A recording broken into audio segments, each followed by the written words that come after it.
Hi guys, welcome to the podcast, and I'm kind of excited about this one because it's an album as we hear it. None of us have got had a chance to kind of listen and form a deep opinion. This is all first listen stuff. So everybody, so this week we have myself, Andy, Hiya, Paddy, hey, and Leah. Thank you for returning. We're back. Exactly. Missed you on the Batman. yeah. We should have had you on Batman, Leah, because then we could have talked for 9 hours instead of 7. I know. Saves on the editing time, though. Yeah. Oh my god. let's just keep the momentum going. There's plenty to cover. Okay, so I'm kind of interested. Do you want to start track by track, or do you want to start by your thoughts as it was coming out? Like, what did you think when this was announced? Like, Welcome to America was the album that was going to be released. Great place to start, Shopes. That's a good call. Yeah. First time we knew we were going to get an album that was a properly sequenced album, as close to as we know intended to be released and put in front of people.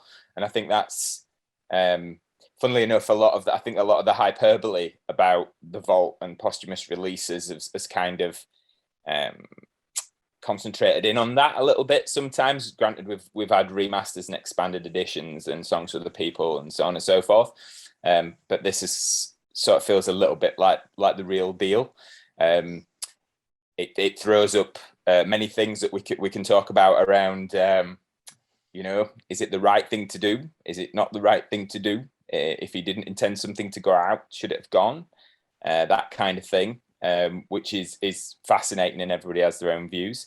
But I will be perfectly honest, I think more so after I'd heard the Welcome to America as it were a single first, I was a little bit, I'm not, do I want to hear this?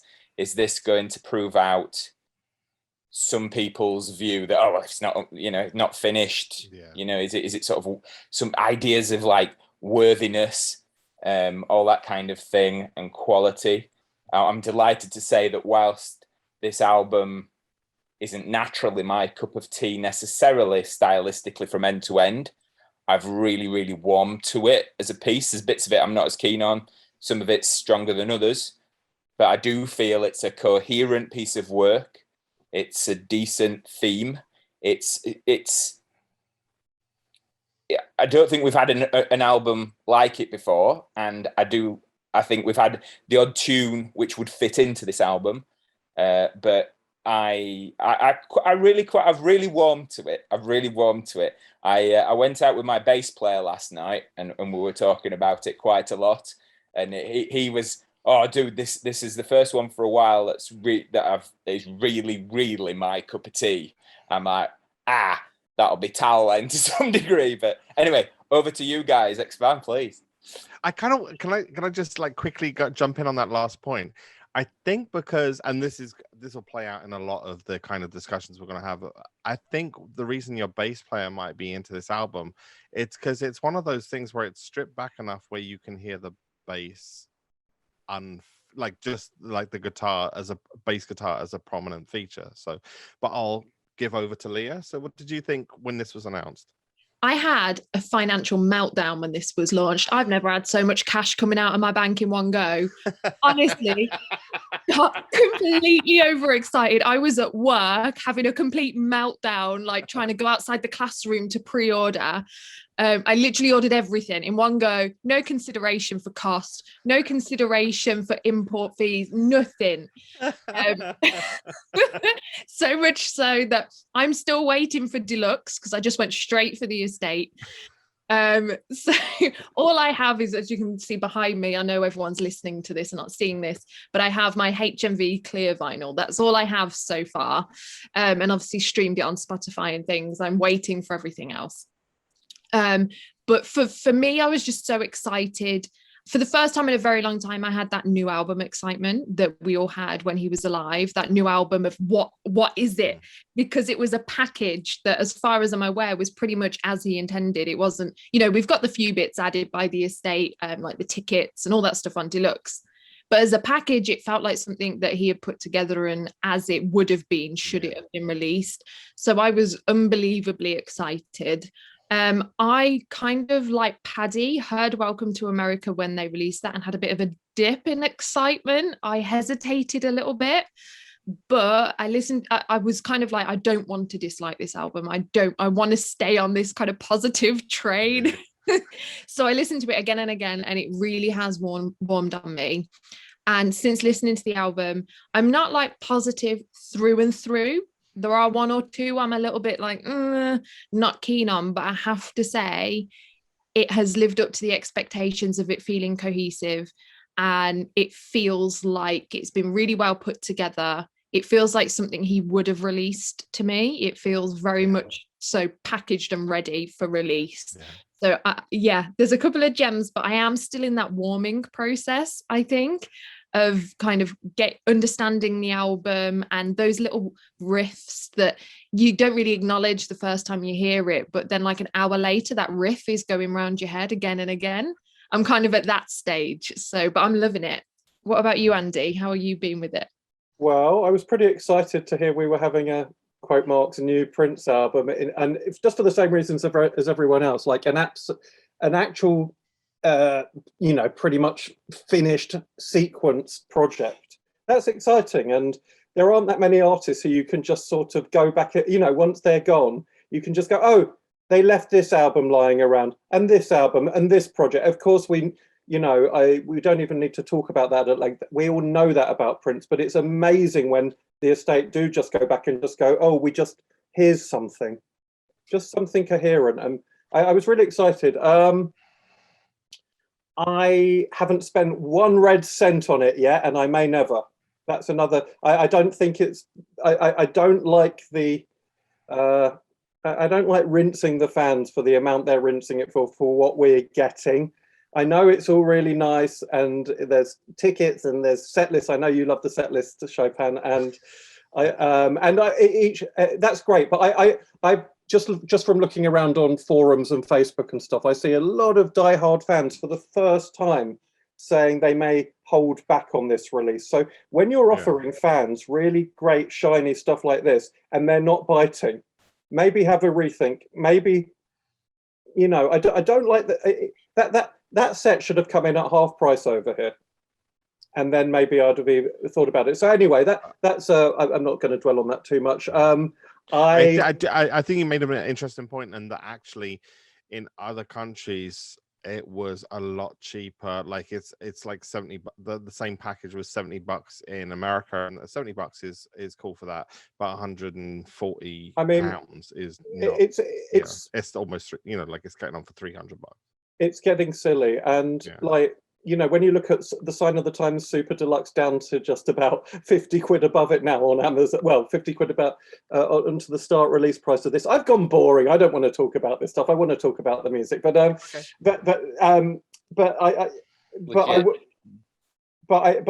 do think it's interesting that this was the limit for a lot of fans. They were just like, this has got to get more sensible in future. So I was excited for the album. I have listened to it probably 5 or 6 times one way or another now. I have thoughts. Okay.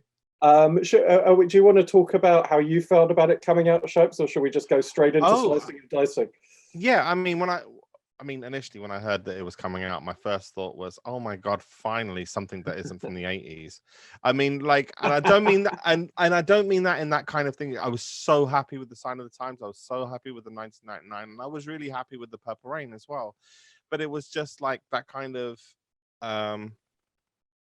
if we just mine the same 3 years, it's going to be much less variety in the posthumous releases. Even as an 80s guy, I thoroughly agree with you, and I think in a way, just mixing into it all, I think because it's new product, I think that's one of the reasons why diehard fans for other reasons, are being careful about what they buy, because it's okay to put Sign of the Times remastered live gig video and audio and X amount of vault discs of stuff, most of which is good anyway, and you want to hear a pristine copy. Yeah, people. Most of which you've had on bootleg for years as well. Yeah, it's like going to see a tribute band. You know what you're getting, so you're more likely to go see it. There is a risk, and when it's those inflated prices, I think Andy's right. People have, because I blame you, Chopin, because your box opening was so good that made me buy it, because I had no intention, and I looked and I thought, no, I can't. But anyway, sorry, please continue. Damn it, I want to get it. No, I said I wouldn't talk about all that stuff, and now I really want to. But it's an important part of how enthusiastic you become. I mean, it is. I think they need to. I think the estate and who else, all the labels and stuff, they need to be really careful about the balancing acts that Prince fans hold in their mind for this stuff. For instance, I will buy vinyl from a certain period of Prince's career, and I won't collect vinyl that much post the mid-90s, say, right? But in this case, I was initially excited. My first thought was, I'm going to buy this because it's a new album, and I'd like to buy a new Prince album on vinyl. And then the prices just made me resent the whole thing. And so I like the fact that I can't get Blu-ray unless I pay, for the whole goddamn thing. I agree with you. So they've tipped the balance to make something that should have been joyous into a slightly resentful experience for me, where I'm going, what can I say? I actually think the one thing that they could have done that would have mitigated all of this, because if you want the deluxe box set, those people are going to pay. I know, I speak from, but they're not now. A lot of them aren't now. I think there's still enough for them to make their money of that. But here's the thing that they could have done that made the whole thing more palatable and made people go, oh yeah, well, if those people will pay for that, is if they included the Blu-ray and the CD release like they did in Japan. Right. Because if that was just the same the whole world over, nobody would think that I'm being forced to pay this much to get that. Because if they wanted to see the Blu-ray, they could watch the Blu-ray. I think all these big legacy artists, the market level is found after some time, because I'm a massive Dylan fan as well. And a few years ago, Dylan's still alive, but they released giant box sets of his stuff. There's one release where it's literally every note he recorded in the studio in 1966 or something. It's 20 CDs or something. And there was a time when all of those releases were starting to isolate Dylan fans. And then over time, I feel like they get that. Enough people might buy it, Chopin, but enough people may not as well. So they start to sense the market a bit and start being a bit more sensible in the future. Especially as a lot of people, what a lot of people are looking at, like these release schedules and stuff, that these rumored release schedules at least, where they're thinking, well, okay, it's great, and if Welcome to America is the only thing they do this year, I'm glad to spend that amount, but it's unlikely. There's probably going to be the rumor is Diamonds and Pearls Deluxe Edition, at Christmas, and so that's another 10, 13 disc set that they're going to buy in 6 months' time. So that, I think that affects how much. I mean, if Welcome to America was the only thing they released this year, I think some people would go a few more people would go that, but then actually they've got to factor in. Well, there's a super deluxe, and what do I want more? Welcome to America super. Welcome to America. It's super deluxe. It still stings me when it's essentially it's 150 quid for an album and a Blu-ray, isn't it? Really? I know it's nice. I know it's lovely, but I didn't pay that much. I'm glad to hear it. I don't think many people did, because actually, here's the thing. How it works. Yeah, that 150 quid was the initial Amazon price, but not just Amazon. There was a few HMV. Mine, I got through HMV. Some people got through Amazon. If you pre-ordered, the thing is, if people don't buy it at that price, it comes down, and by the time you come out, you end up paying. Well, I ended up paying, I think, like 105 or something like that. Yeah. And it Which should is still tell, expensive. and it should tell the people with the spreadsheets that if they priced a bit lower, they'd probably get more sales. But I think it has. I think this is exactly. I There think you next go. time you won't find it for the same. I don't think they'll try and release the same kind of box set for the same price. I think. Like, I have a feeling they will learn by inches. I think it will. Yeah. It will be a median achieved ultimately. Otherwise, they'll go bust. Yeah. But I think it'll be fine. There's a fine line between, you know, celebrating someone's legacy and marring it. So, like, this has. I'm not saying this is marred, but it stretches the patience of people who want something different out of Prince than what they want to try and get out of that of us. Sometimes. Well, I mean, I can't say that I'm not part of why this was priced at this price, because I've constantly been saying, you know, I think they've just got I think they've just got a frame. I think they've got a framed and garlanded photo of you on their wall in the office's Chopin. But likewise, you know, like circumstances change, and maybe, you know, in another time or you know, for another release, I won't be in the position to do that. So, well, you know, we're all adults. Times change. And it's all good. No one has to buy anything, but they no. This is my attitude towards it as well. But you know, it'll find the level, as Paddy says, and maybe by inches. Shall we actually do the music? Because that's much more fun. Yes. So I'll do track 1, Welcome to America, because like I said, like everybody else said what they thought when they first heard it. Well, I think I'm in the minority that when I got more excited when I heard this as the opening track. I had heard like an audience recording of kind of the arrangement of the song, this arrangement of the song that they did with the lights down in Los Angeles. And I was excited for this song to be released for years. So when it came out, I was expecting that kind of sound from it. I was expecting that kind of low end, you know, that low end bass kind of Jill Scott Heron, you know, kind of approach, you know, like The War Part 2. And I'm in one of those minorities where I actually thought The War was a great track. I loved listening to The War. Lyrics aside, I thought musically it was. So Welcome to America, the first track, I loved from the get-go, and I still do. It's not one it's not worn out its welcome on me. No. I don't think it will, because I knew what to expect from the track. So I haven't told you what I think yet, so I'm gonna. I think it's all right. I think that doesn't surprise anyone here, does it? To me, this sets a theme for the album, apart from the so-called social commentary, which I find to be quite tired and not that inspired most of the time. Although I like the way it runs through the album. It's very cohesive in a quite uncharacteristic Prince way. He more or less sticks to the subject, but I don't think he's got that much of interest to say. A lot of it is very platitudinous. It gets about as sharp as it does get on Welcome to America. It's a bit more focused than some of the others, but it's still, to me, the other theme it sets is a lot of looking back to the past. This sounds very much to me like a kind of easy listening version of Revolution Will Not Be Televised, mixed with Make My Funk the P-Funk.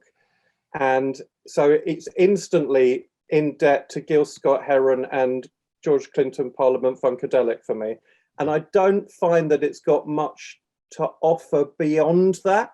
And that's going to be a recurring criticism of the album as we go on, with some bright spots for me.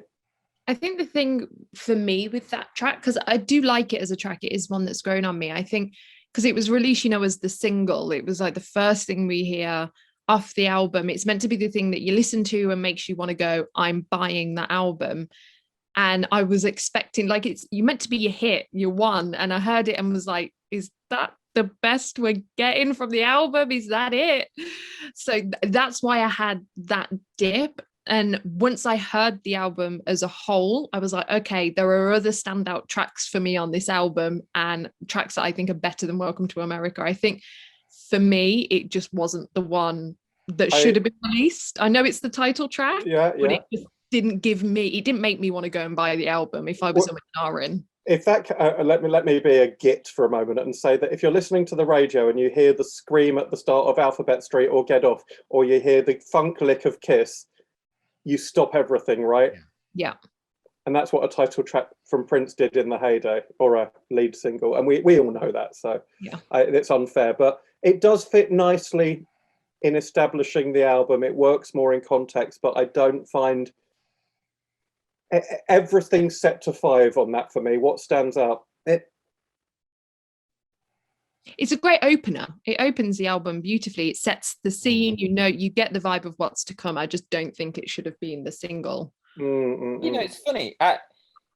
I'm pretty much with Andy on this, as alluded to earlier. I'm not. As the first one that came out, I don't think it was an inspired choice. I think Born to Die would have been a much better choice, to be honest. But and the other thing is as well, I'm not saying that the themes and the messages aren't clear when they do arise through the album, but I think this track is a little bit overly blunt and generic. So you just, I don't know, it feels a bit sloppy. Prince is at his best when he's doing sort of social comment, and it's kind of in through the side window with a slightly sly approach, or a comedic approach, like The Cross. Or let's be really unfair and compare it to Sign of the Times, the single, which is really. I mean, just on social commentary. Yeah, go for it. And it's completely unfair because this is a bunch of well worn out, well reheated Prince kind of grievances or sort of observations on social stuff in Welcome to America. Compare it to Sign of the Times, and you've got like Hurricane Annie ripped the ceiling off a church and killed everybody inside, and there's just no comparison. It's just back in that day, at that time, he would just hit you in the gut with it. Well, I think the Big Disease with a Little Name was, any line from Sign of the Times, essentially. It's straight to the gut, isn't it? I mean, you're right. This is the thing. I like, because even stylistically, I would never compare this to, say, Sign of the Times. I mean, the one that springs to mind that is a fair comparison is something like The War. And I find this, although the musical moments in The War, there's there's more peaks and valleys, but I prefer the lyrics to this to The War. I think you've got to remember as well, he's a different, he's a different person. He's a guy, a man of colour in his 50s who is standing up and saying something because he has a platform to do it. Yeah. That I respect completely. And there's part of me, the sort of, trying to think how to articulate it, the sort of white guilt bit. He and people have had things to think about and worry about that I can appreciate from a intellectual level, but I can't say have hit me in the same way. And I think he's sort of, it felt like he was sadder and angrier when that's what I feel is channeled through that song. In a way, so it's not. This is where the comparisons to Sign I struggle with, because I think Sign was a different thing from a younger guy looking at the world very differently. You're absolutely right. But whenever you're looking at the world and you're making an artistic comment with it, the question is, how far do you get it over? How far do you communicate that, and how do you do it? You might do it in a different way. All I'm saying is I'm older now. I'm 47. When Sign of the Times was out, I was 14 or 13. I forget. But but Prince's later social comments don't hit me, even as I've matured. Hopefully, I've matured in life. And so as a test subject. Whereas, for example, I can think of other artists who are older and matured and found different ways to express their social comment or whatever, and it hooks me. I just don't. Prince threw so much of this stuff at the wall in in his later career, maybe starting at places like the War Chopin. I agree. Yeah. That I've been listening to a lot of John Lennon in the last week as it goes. I mean, just getting into his solo catalogue a bit more, and one of the things about this Prince album is that what I really do like about it is it gives us more information about Prince and where he was at, and more snapshots to triangulate against other snapshots of Prince. And Prince and Lennon have a lot in common in many ways, and they're very conflicted and divisive characters, even with divided characters. And they both had big sort of needs to stand on a soapbox and tell the world what it needed, and that's great. Don't get me wrong, Lennon. But just thinking about how the weaker Lennon sloganeering, like for instance, "Power to the people." I'm just like, it kind of doesn't mean much. It just sounds like stuff. The weaker moments of Lennon like that sound like the weaker moments of Prince to me, where it's all kind of poster sloganeering. I think another track that it's kind of I can compare it to is, say, Slaughterhouse, not sonically, but thematically, and the same kind of I guess we'll say the Prince's later era social commentary stuff is, I think it's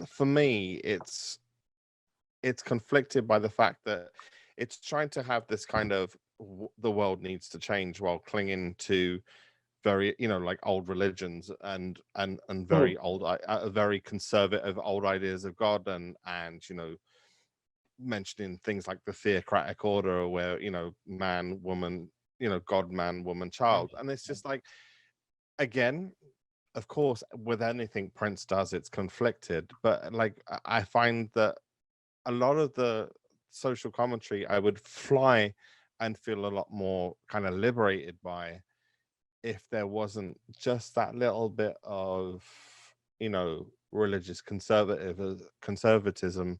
Just like this album, weirdly enough, this album a lot less, which I actually think is one of the reasons it didn't get released, actually, is that it was kind of, there's a lot of criticizing of watch out for the sinister minister and stuff like that. So and I wonder if he made this like in a kind of like in one of his conflicted moments, and that's why. Doing a tiny bit of reading on this, didn't it take? It wasn't this album basically conceived and put together in about a week and a half? That's not a criticism. That's Prince doing his work. It was quite fast. And have I got my timeline right? Is it around? It's around the 2010 album recordings as well. I think it's just after 2010. I think 2010's finished, and then this. Okay. See, I don't like 2010 at all. It's one of my least favorite Prince albums. It just doesn't go anywhere for me sonically. I really dislike it. However, putting it next to Welcome to America, this is what I mean about getting more snapshots to triangulate from.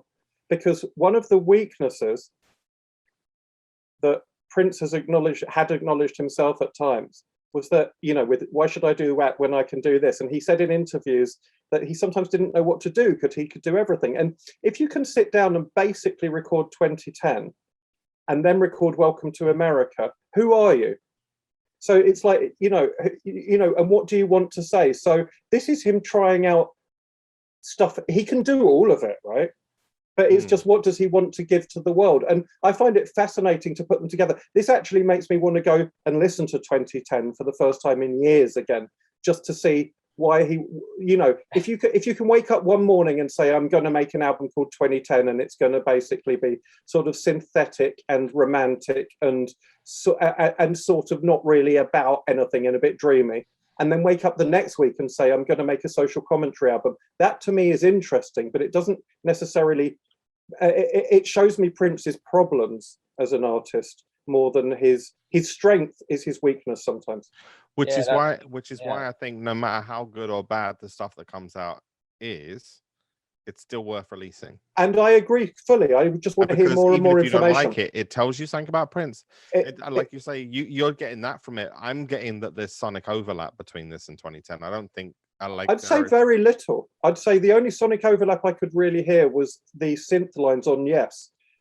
Yeah, that's one of the things I was. That's the immediate thing that springs to mind. Those big ravey lines. Yeah. Are we going to get into this again? Oh, I don't think we're that far away from it. I don't think we're that far. On a slightly more breezy note, latching onto something Andy said, the thought that he got two musicians like Tal and Chris Coleman and did the album in a week and a half, a fortnight. It's like, oh my goodness, how many other NDA signed artists are there out there who spent a fortnight at Paisley Park who've recorded? I mean, you always have Dave Grohl saying, well, he turned up, we jammed, my God, he's a good bass player. I never saw him again. It's kind of like, sorry, that won't translate on a podcast. Let the record show that Paddy tapped his nose in a meaningful way to say he thinks there might be Dave Grohl stuff out there. Yeah, but probably not, but you know what I'm saying. I mean, I love the idea. There's rumors of Rainbow Children too. There's sessions. Apparently, Fascination, the kick drum for that is from from Fascination. Was from a jam session. So that was a like basically that could have been an album if they produced those kind of jams. And it's like there's tons of that kind of stuff. I mean, we there's so much stuff. We'll find out to some extent, won't we? Shall we actually go track by track now that we've dealt with number one then? Yeah, and because that worked a bit last time. And I was kind of worried that Paddy was going to do one of his links and go on a lighter note, Son of a Slave. No, but this is okay. So next track, Son of a Slave Master, the running game. Yeah. Can I well, go on. I've spoken for a bit. Someone. All right, I'll go for it. This is actually my favorite track on the album. Ooh. I really like this one. This is a keeper for me. One of the reasons is that he's actually talking about something that we've heard him talk a lot about before. It's suddenly he's decided that, hey, hang on, I'm not finished with all the slave and record ownership stuff. 7 years after the fact, I want to pick up that thread again. He never was. It feels like he's stopped and gone, and another thing. Yeah. Hey, hold on. How many bees have I got in my bonnet? Here's a good one. And but actually, I really.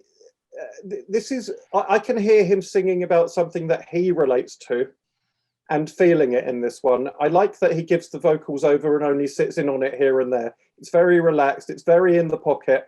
Really, really, this is one of the few songs on the albums that's got a big hook for me. And it's just that very simple four note keyboard line in the chorus. Wow, wow, wow.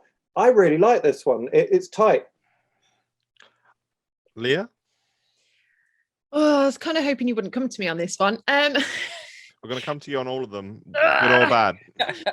Do you know what? With this one, I feel like I can't give that much input because, oh God, I can't believe I'm about to say it. Pretty much every time I've listened to the album, I've skipped. You're allowed that. You're skipping for a reason, so that's fair. Yeah, I don't know what it is. I really try with it. I get like a minute into it and I'm just like, no, I'm ready to listen to something else now. And I press that skip button and I haven't quite figured out what it is yet.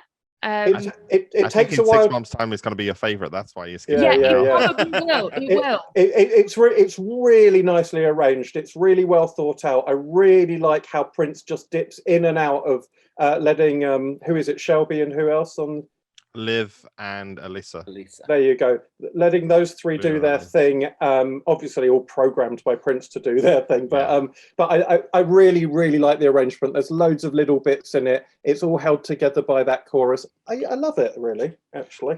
Weirdly enough, when I listened to it the first time, I was kind of thinking of, Tic Tac Toe from Plectrum Electrum. I love that song. And to me, that's what it was. I mean, it sounded like it was the kind of same vein of songs, like you know how Prince has branches on his song tree, and like 1+1+ on the 3, Yeah, and yeah. Erotic City are on one branch, and This is Purple very Rain Gold are on another branch, and this is on the same kind of branch as kind of Tic Tac Toe. Not entirely, like it's not like a carbon copy song, but it's love it. Yes, it's got that. I love it. You know what it is, Chopin? It's kind of got that very. It's like it's kind of throwaway nursery rhyme Prince style in a funny way. For me, it's the other way round. It's kind of like from the claustrophobia of the sound of Welcome to America, which I love. It's like somebody opened the window. Yeah. And let the air in. But that's not a million miles away from what I'm saying. It's got that sing-song quality to it. This is like tic-tac-toe with swing. Yeah. A swung version of it. Paddy doesn't look that convinced. I haven't skipped it, but I find it a little. I love the organ / synth line, because he plays it in different different sounds and stuff. But no, I find it a little bit trudgy and linear for me. It's a nice enough groove. Yes, it's a well-trodden,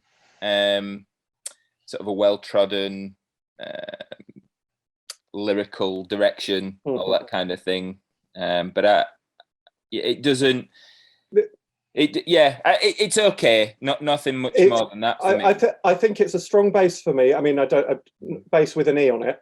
A strong bass for a track with like lots of detail, where like Prince, they sort of say son of a, and then Prince sort of goes master, and it's sort of it all fits. It's very detailed. Can I just say though, for first listens, I do to be clear to anybody listening to this and you guys, I lock in on the music, the instrumentation a lot more. First of all, you cannot not be aware of the fact that there is a lot of specific intention in a lot of these songs, but I don't sort of go deep or focus there first. It's more a musical thing with me, which probably brings me on to my favorite song on the track, which is the next one. Oh, here we go. And all that kind of thing. Born to Die, I absolutely love. This has gone into quite high up in a few of my Prince playlists. It's just, again, it's slightly slanted to something that you haven't heard from him for slightly. I love the 70s vibe, the sort of blaxploitation soundtrack, shuffle in snare. It's got a lovely hook. This is the one for me you should have put out as the first song, and I absolutely love it. It really. I could. It's like it's literally like if you're camping. There's the campfire, and you're putting your hands to warm your hands on it, and that is sonically. It does that for me. I just find it absolutely lovely from beginning to end. There's a lovely flute. There's a lovely flute motif like that. Which is lovely, and also this is one of those times where Prince is sometimes at his best when he's proving a point, like with like at a time where people wasn't loving his stuff, when he and like fans were all saying, you're bringing out plastic production and whatever, he comes out with P-Funk, the song P-Funk, and everybody falls about over it, and it's basically Prince proving a point. And this is another one of him, by all accounts, is improving. Oh yeah, I can do Curtis Mayfield. So I think Prince is really good. Like, so it taps the competitive edge taps something in him.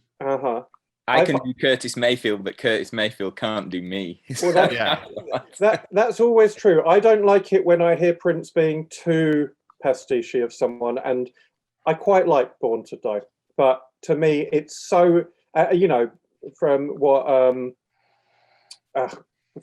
what Mr. Hayes was saying as well, it was all based around a kind of discussion about Curtis Mayfield. That's how the track grew out, right? And to me, it's like it's too much. It's like when similar thing in the 80s, when apparently there was a discussion with Wendy and Lisa about Sly Stone, and he makes Make Your Mama Happy. And again, to me, they're just like an incredible talent with an incredible number of resources producing, just for me, I'm sorry, a pastiche. Yeah. I'm sorry, Paddy. I feel bad. Oh God, no, man, dude, it's fine. It does it for me. What more can I say?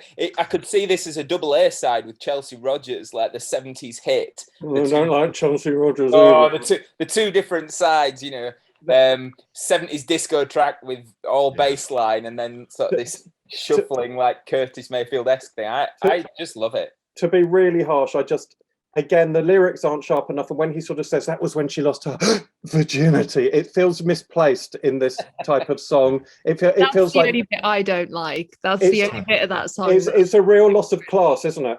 That moment. Yeah, it was when that kind of happened, I was like, please don't say the word I think you're about to say. Yeah, you did. But it feels apart from that moment, it didn't stand out for me like that word. I don't know. It's Prince has said far worse words. Like that's very tame. It just doesn't. It doesn't work in the rest of that classy arrangement where he suddenly gets all coy and like puts a pause on it. Like, this is going to shock everyone. Yeah, it just felt weird to me as well, but I actually liked the track. For me, apart from that moment, it actually felt very natural Prince. It didn't feel too much like he was trying to prove a point to me. It felt like he just sat down, jammed, and this kind of came out. It felt very organic. It's not like my standout track on the album, but it's one of the ones that I do definitely like, and it's not one that I skip. I could sorry. That's right. I was just going to say I could easily take a minute off the end of it and like it more. I don't quite know why it has to break down into a bunch of sort of chants and stuff. I can't remember what the lyrical motif that's repeated at the end is, but it may just be Born to Die, I forget. Or no, there's another whole kind of round of chants they do on another lyric, and less is more for me on this one. I wish it ended a minute earlier.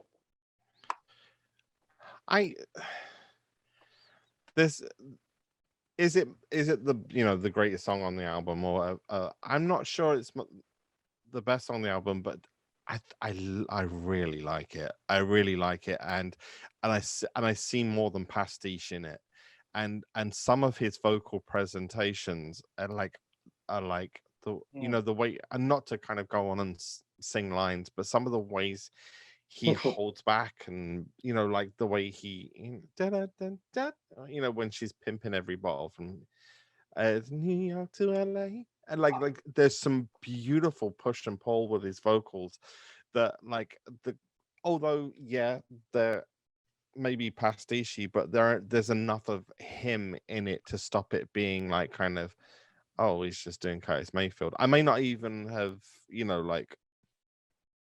if I'd listened to it off the bat, I might have gone. I would, if they hadn't like amped up the story of it, I think I wouldn't have concentrated so much on the comparison. I think that's a fair point. I think I'll pull back a couple. I've been a bit harsh. I like it a little more than I'm letting on, but sometimes I can't escape the fact that it sounds more redundant than it should do to me. It doesn't offer. It certainly doesn't offer anything new to music. Maybe that's not the point of music sometimes. Well, perhaps you're not 1,000 light years away. Oh, bravo, that man. Well, it's my favourite song on the album. Yay! Oh. Yeah, that makes me really happy for some reason. I think that's just a very sunshiny choice. Yeah, it's just, I absolutely love it. It's absolutely no secret either. I'm a massive Andy Allo fan, and obviously this was used with an Andy Allo kind of duet thing in the past, so we weren't completely unfamiliar from this track. Yeah. So we went into this kind of already familiar with most of the motif with an F. Yeah.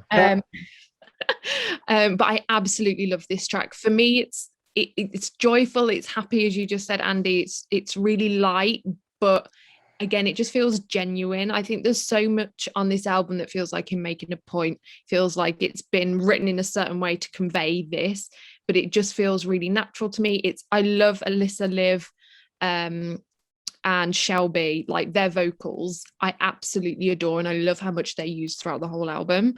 But they're just used in the perfect way for me on this track. They're not overused. They're not unbelievably high in the mix. He's used them expertly, incredibly.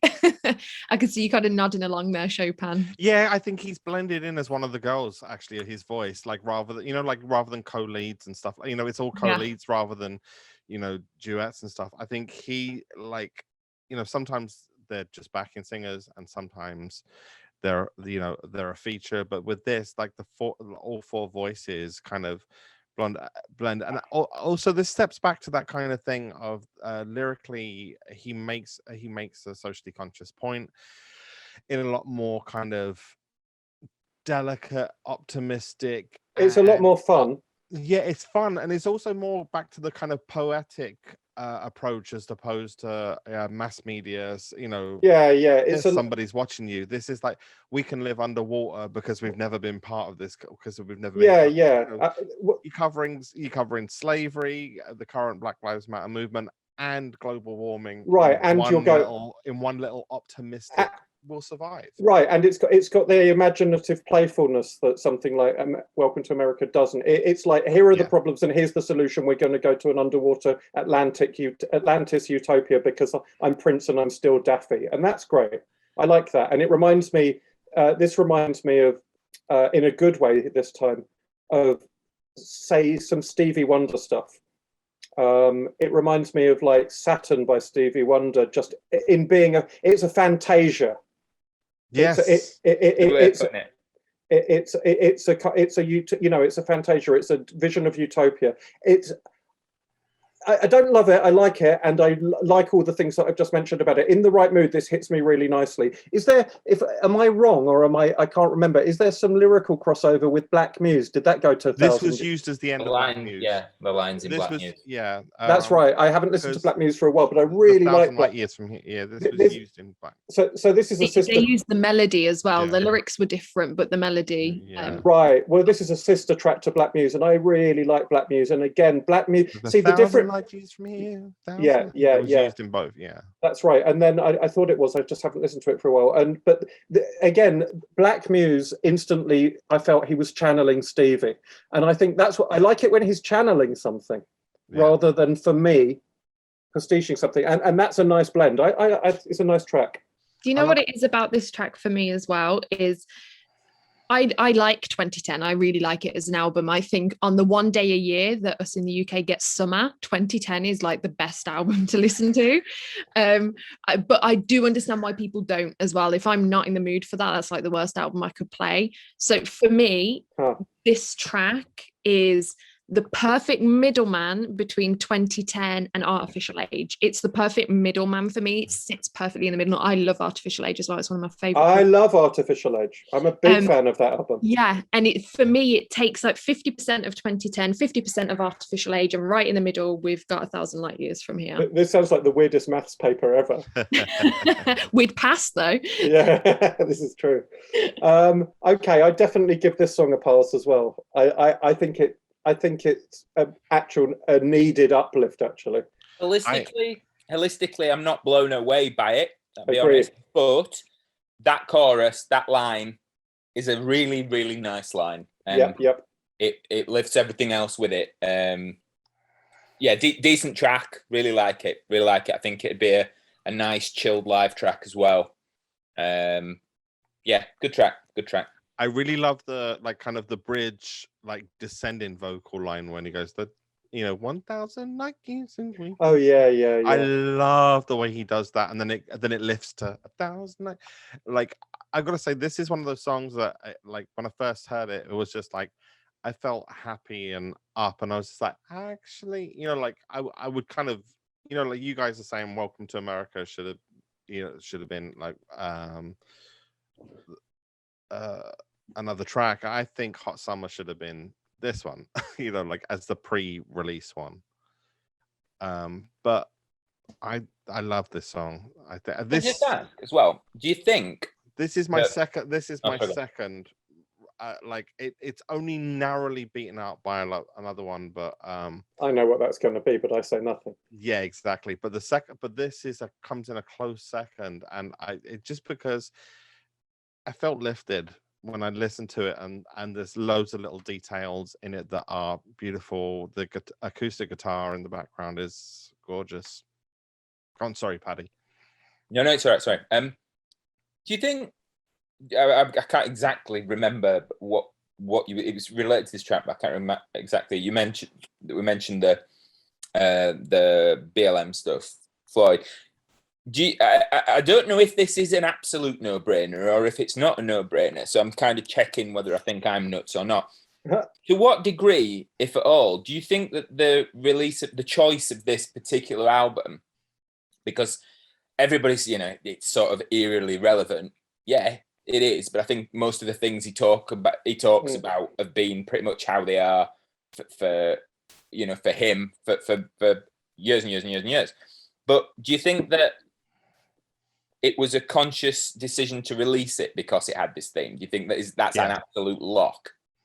Well, I think if you're a good curator, and this is the argument for curating the releases from the vault as opposed to just opening the doors and letting anything come out. If you're a good curator, you'll tap into the zeitgeist and kind of go, well, we've probably got a Prince song for every theme. Like there's literally, I'm like, if you're saying that there's 8,000 recordings in there, of various completions, I wonder how that metric is, whether they consider. Now I'm just thinking, like, I hope aliens invade soon, and they're like, "Oh, Prince made a whole album about that in 2002. Here you go." I bet you he did. I bet he did too. Like, I'd love to hear a Prince album. I'd like to hear a Prince album, a concept album about aliens. Yeah. I've suddenly drifted off into my own 1,000 light years from home here. I mean, the likelihood when you have a number like again, we don't know how they're quantifying the number or whether that includes released, unreleased, but if you're saying that whether all of them are songs or whether them are redos, remixes and stuff like that, is if you're saying a number like 8,000, well, there's gonna be aliens in there somewhere. This is kind of weird. Sorry, I don't know what I did there. It must be the hot summer weather getting to my brain. Oh, awful. Now, I'm sorry, I'm going to have to jump in first on this one. I think I am definitely the pariah here. And I've answered a few threads online about this. I like this song. I like it for its simplicity, its tertiary nature, the slight superficial bubblegumness of it. And I think this would have been an absolutely banging live song. I really like it. It in a funny way, it sort of doesn't fit on this album a little bit, but if you'll forgive me, it fits because it doesn't fit, and because it feels to me to be the one that sort of doesn't. That makes it make sense in the context of everything else. But I really like this little ditty. It's terribly simple. It's mechanically, it's a penny farthing mechanically. I love it. Absolutely love it. Well, at this point, it was decided that Paddy should leave the podcast and go and do something else for the evening. I'm leaving too in that case because I flipping love it as well, Paddy. Did I miss something? Oh, thank goodness. Are you still talking about 1,000 light years from here? Or are you talking about hot summer? What happened there? Because I did a link. Paddy did a wicked segue. You were still playing with the dolphins underwater, Chopin. Sorry, Shopes. Wait a minute. Those aliens abducted me for 10 seconds. I didn't notice that. All I heard was a click and what happened there? And 10 seconds your time. It's 2025 here. Welcome home. Oh my god. I did not hear anything. Sorry, Shopes. So, Shopes, so now you know what I was talking about. What do you think of it? Okay. So this isn't a new track. This has been around since I think this was actually 2011, along with Rich Friends, was actually streamed. Was this a Tidal one? It was. I remember it coming out. Was it? No, it was released on the Current. Oh, that was radio show, and then everybody kind of MP3'd it around. Yeah. So you had Rich Friends as well, and the family even did their joke about hot summer at Maynard's, like the grocery advert. But I didn't like it then. It sounds better now that I like it a bit more now that it's not you know, kind of like a low res copy, and I can hear a lot more of it sonically. The comment I kind of wrote down, and and I don't know, I think it's like the photocopy of a photocopy of a photocopy of a photocopy of Cream. Yeah. Right. That's my like, it's like, Dun, dun, can I dun, say? dun, dun, dun, dun, dun, dun, dun, dun, dun, dun. It's got that thing pumping it along. I think if it was a minute shorter and it was more like, you know, like how Mars is like 2.5 minutes. As like if there was 2.5 minutes of this, or there was a lift or something that had at the end, I think because I don't actually mind the, you know, everybody da, da, da, da. Like I don't mind all of that, but it kind of just it just says Hot Summer one too many times. About 40 too many times, I think. It makes me think of Screwdriver more than Cream. I can kind of see where you're going, don't get me wrong, Shops. Well, both are better songs. Yes, yeah, I'd go with that. But yeah. that, I mean, I don't. Yeah, Hot Summer is what I like. I think the first one on this so far that I've kind of like, it's just like it plods along. Maybe it was a bit shorter. I'd think more of it. I don't hate it, but it's like it's a great cleaning song. Okay. Like when you're scrubbing the sides in your kitchen. Yeah. What a banger. I can kind of see that. Actually, I can see that too, but that just makes me itch. Like I'm not entirely sure that. I mean, I think if you take a lot of amphetamine and want to clean every nook and cranny of your kitchen, have this song on repeat. I think that would be a terrible day, but I think you'd get a clean kitchen out of it. Now I can just imagine you in a straitjacket going, Hot Summer. I'm not a massive fan of this song, as you can tell. I'll tell you how it could have been good for me. I mean, Prince could have written this at any stage in his career. Just this would have taken him about less than this would have taken him a shorter time to compose than it did to actually perform. Almost, it's like that easy for him. And but this Cream, is the kind teacher, that kind of thing. Yeah. This is the kind of there's one iteration of this song that I think I could like, and that is if this was from 1982 and it was all on synths and given to, or 1983 and given to Vanity or Apollonia or someone, and really, really, really bubble gummed up, because I think as kind of surfy airhead trash goes, I'd like to hear I'd like to hear an 80s synth version of it rather than a kind of restrained guitar bop version of it here. I'm so tempted to rock this up and shove a verse and a chorus in a set, I'll tell you. I'd be here for it if you did. Which song would you if you were kind of gonna interject this, which song would you do it as part of? Would it be like take Me With You, Cream, or something like that? There's a podcast there for that kind of talk. Oh, I don't know, but I've played along to it. It might be quite good at the end of the time stuff. Yeah, it could. You could fit it in anywhere. It's a nothing. I know you like it. There is an aspect. I get exactly what you're saying. That's what I'm saying. Like tertiary, bubblegum, superficial. It is a nothing. But the fact that it's a nothing. This is a thing I always not. Again, I sound like I'm being vaguely insulting, and honest to God, I'm not. But the stuff that's a nothing. Musically, there's something really clever about that. There really is. Clever about that. This is leading on to something I wanted to criticize about the album in general, but I'll do it. Palate cleanser. Well, but here's the thing: nothing's on this album as a whole. Nothing is pushed production-wise to its extreme. It's very in the middle. I like. There's not a lot of air in this album. It's a very compressed sound. And I would I would really like for me that, okay, forget the Vanity stuff. He doesn't have to time travel back to the 80s and do an earlier version of this. But if somebody, basically, if he decided to produce this full out and make it sonically skankier or something, I could like it. But because it's all done with there's a lot of restraint on this album, and it means that nothing it doesn't shine out as its own sonic piece. A lot of that Are you saying? Oh, sorry. Are you saying it's too well recorded for what it is? I would say, as a rule, yes, I am, and I would like say, if this was recorded in a cheap New York hang on studio. a minute. Yeah. But thinking about if you think about the way it came together, it's essentially a power trio music. It's essentially a power trio musically with some depth in vocal, with your sort of triple threat. Yeah. Sometimes lead, sometimes not. And then Hayes was the guy who produced it.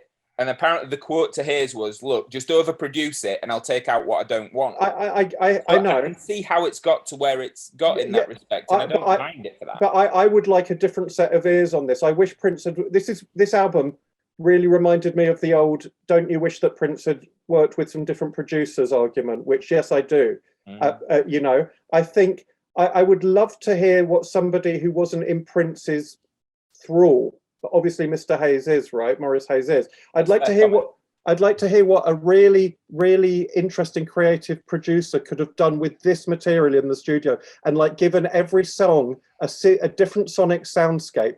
I think there needs to be so much more air and hiss at the top of this album, and particularly like this song could do with more air in it. It's too everything's too polite and restrained, so that it's hard for stuff to really stand out and fight for itself. Again, symptomatic of something that was put together with the trio in a week and a half. I get how it is. I can understand as a musician how this is how it is. I get that too, but I mean, you clarified it further for me. But still, it's not the right decision for me for Prince to say overproduce it and I'll take stuff out. Quite right. In the end, you're making something for people to listen to, so the people who listen to it can think what if you've got a power trio, but you overproduce it to make it all sound like sort of MOR. You're taking away the natural dynamics that are available to you with that power trio, and you're getting. I think you're selling yourself short. There's loads of songs on this album that I think could really do with a different color. Well, I think it's no Sonny and Michael the Undertaker in terms of power trios.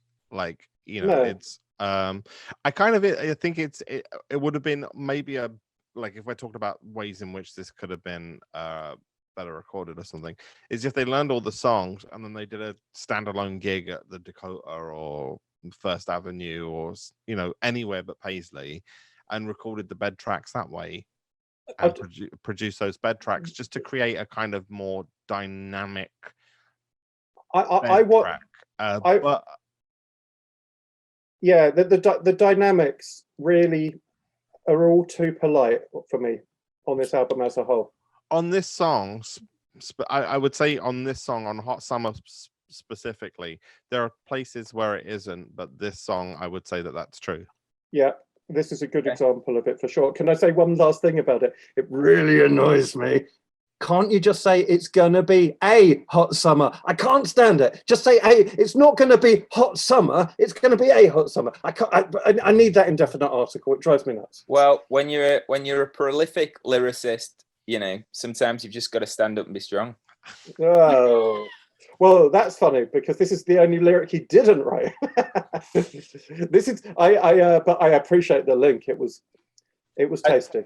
I love the fact that, I mean, not that there's ever any doubt that Prince's tastes were fairly diverse in what he listened to, but in spite of the sort of Michael Bland connection, I love to think of Prince sat there listening to Grave Dancers Union as an album. I'm just like, wow, I'd love to just have seen his face as he's listening to it. Not that this was on that album, but I suppose that was the most prominent Soul Asylum album commercially. But yeah, an interesting take on an already fairly decent song, to be honest. But what do you all think? I didn't know this was a cover. I didn't know the song, and on my first listen, it really stood out to me for one really interesting reason. Well, a few, but actually, I thought, oh, brilliant. He's written a lyric that anyone can relate to. It's about being depressed. It's about, trying not to be on pills. It's very, and I thought that's what I missed from so much Prince from the mid-90s and beyond is just the common touch and the universality of lyrics. And then I found out it was a cover, and it really crystallized that for me. It's like, I do not understand, bit of a spoiler, and I'll just jump ahead for a second. I've got no bloody idea what he's going on about in Rin Tin Tin, right? And it takes away from the song for me, because how can you relate? Some of you might understand it more than me, but it's very much in Prince's head. When I hear something about just like, you feel like you don't really want to be around anymore, you feel tired of yourself, you feel depressed, I thought, brilliant, Prince can write a common touch lyric again. And it turns out he can't. And that made me really think that that's something that I missed from Prince as time went by. It came back in AOI massively. Could understand what he was talking about a lot on AOI. AOC even.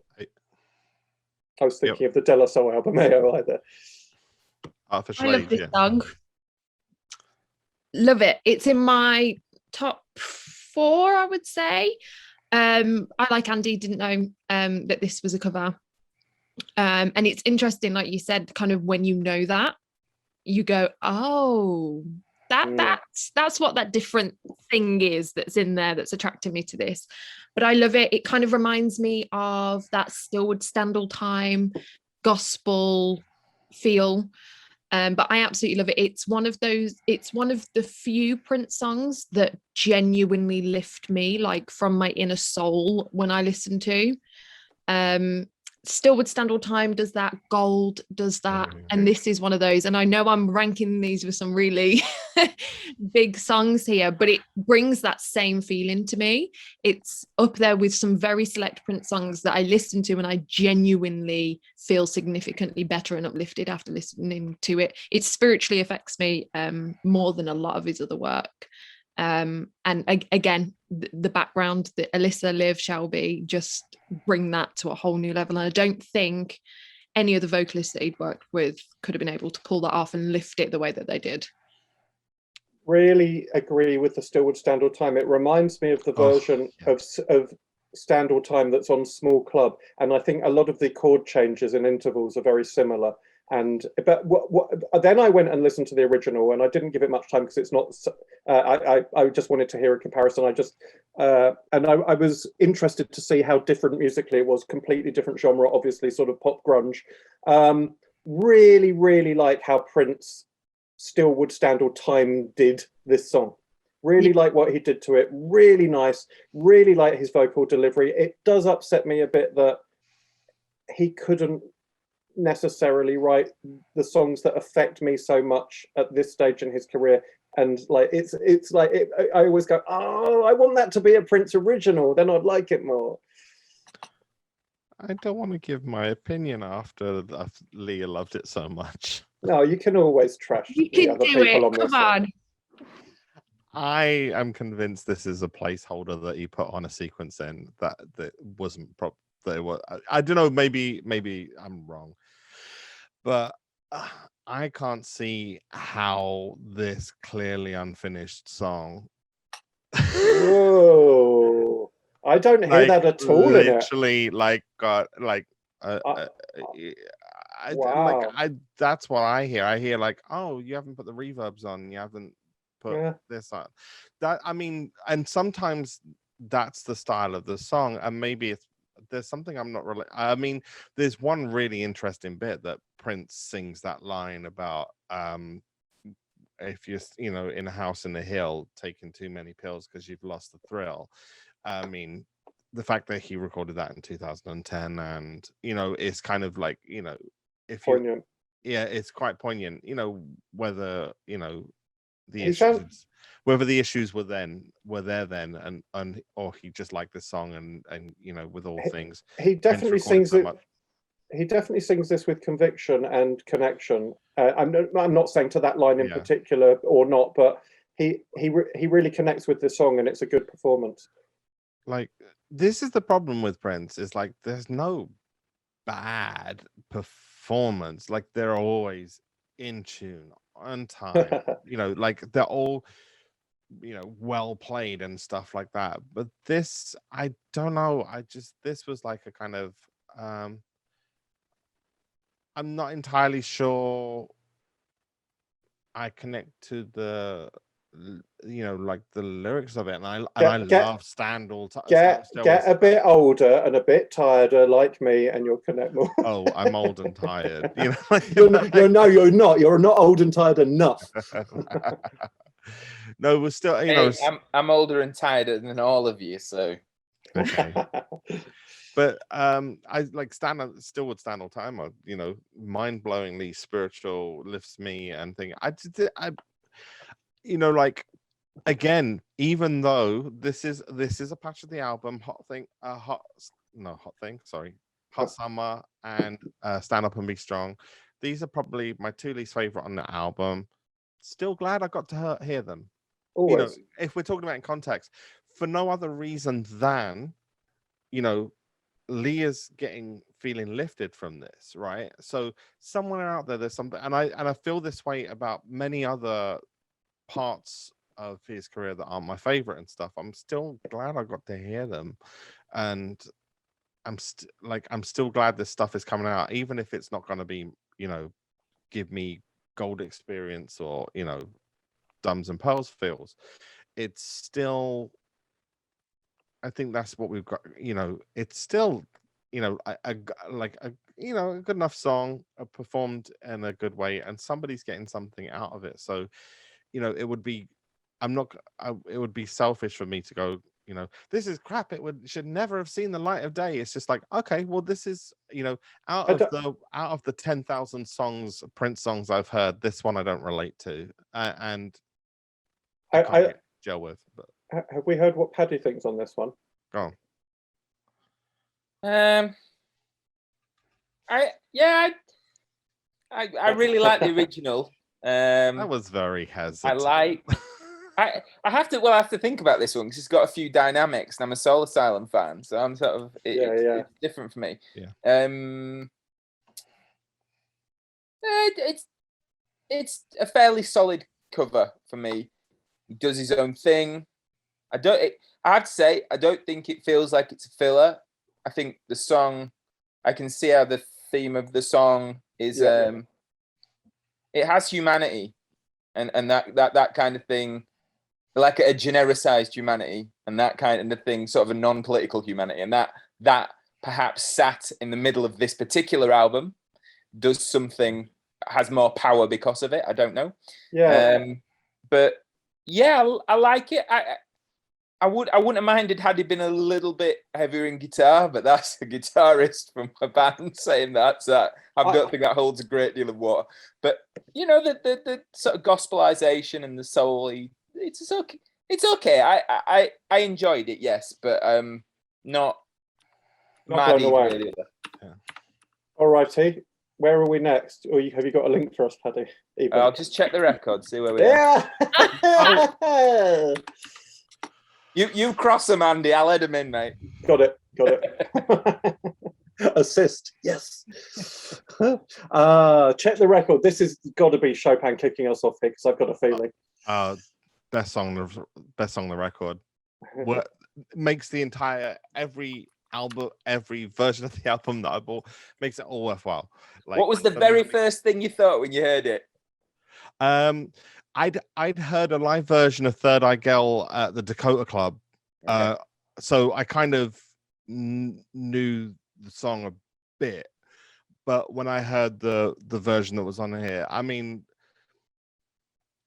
even if I had a critique of it, like say lifting the guitars up, it wouldn't have done much more than it already does now. It's kind of like it's like it's on the same song tree as Rebirth of the Flesh to me, and 9 to 5 People of Prince just killing it and having fun and being, and this is, and kind of like not being Jehovah's Witnessy, which was really nice. Like, and this era, I wonder if this is, again, I wonder if this is why this album didn't see the light of day. I know that there was, with the band didn't end up touring with him, but I wonder if there was kind of like he didn't try and convince them because there was part of the whole, there's lots of the sinister minister. Then there's kind of like the sexual stuff of like I'm sleeping with, I'm coveting my neighbor's wife. Do you know what I mean? He's breaking one, potentially breaking one of the 10 commandments in this song, and it's like, I love it. Absolutely love it. And I love the bit where he does that. There was something he was doing around this time where he was trying to find alternatives because he found soloing on guitar so easy.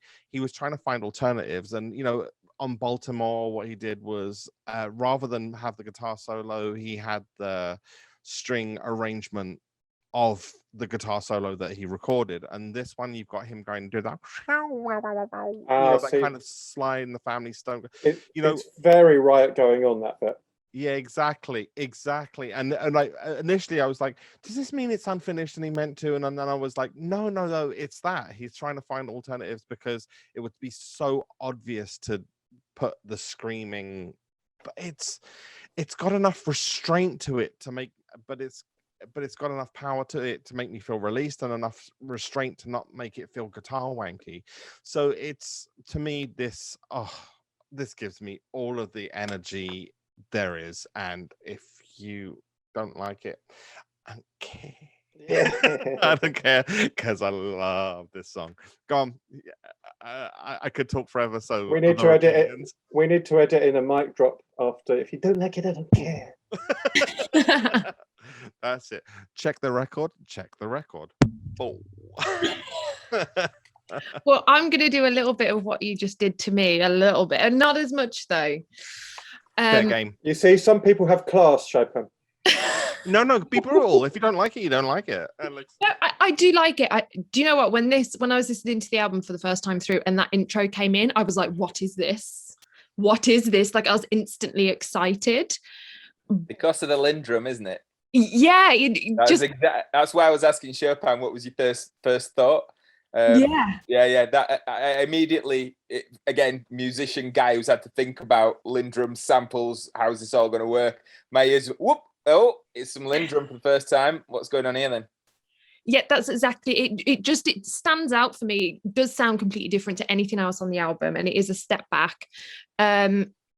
But I don't know, it just didn't quite feel to me like, listening to the track as a whole, it never fully lived up to what I expected after that intro. I don't dislike it. I think it's a brilliant track, and I do not think that it's like, if I was to list best to worst, it wouldn't be towards my bottom end. But I don't know. I wish I could get out of it what you get out of it, if you know what I mean. Like, I'm sure you wish you could get out of it what I got out of yeah. Absolutely.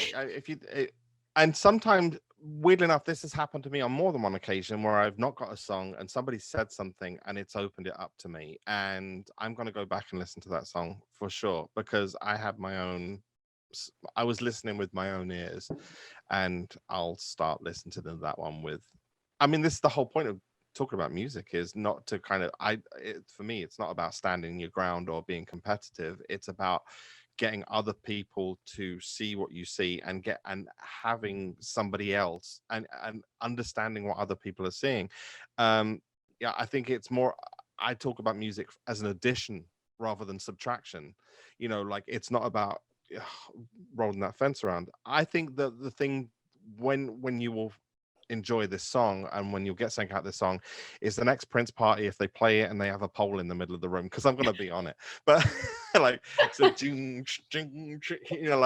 I'm gonna be working the pole, or if they've got a plinth or something, I like working the plinth. Just like whatever it is. Maybe it's just a table. Hopefully it's not one of those weak fold up ones, because that could be ugly. But for anyone that hasn't seen Chopin at a Prince party, they are not as enlightened with the visual images we all have. We're all going through absolute mental Rolodexes of images here. I agree with Leah. This one sounds like it's going to be something, and then doesn't quite touch the sides for me. Again, a bit sonically different than most of the album, but still nothing pushed to its extreme. All quite restrained for what should be a higher energy thing. I think the album as a whole, I'm just not hearing enough melodies coming out from most of these songs, and there's just not a lot of strong hooks.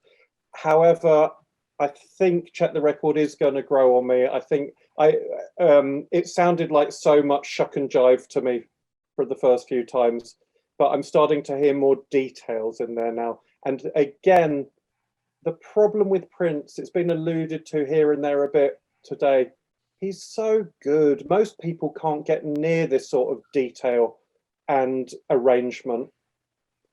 But broadly speaking, I'd rather hear something primitive and hungry than someone who can do anything, not really having a fire burning under them on any particular thing. And that's sometimes that's why it doesn't feel vital to me, a lot of this phase. And again, to come back to Artificial Cage, that's when, for the first time in many years, he started. I like Hit and Run 1 and 2 as well, but Artificial Cage, he started sounding hungry to really say something new and about himself again. And I just think that, like, there's so much talent with Prince that we do it. You know, you get used to going that it's you can do it endlessly, but for why? And I wish I don't. So I don't feel. Anyway, I think I'm going to enjoy this song more as I get into it, but I still feel that.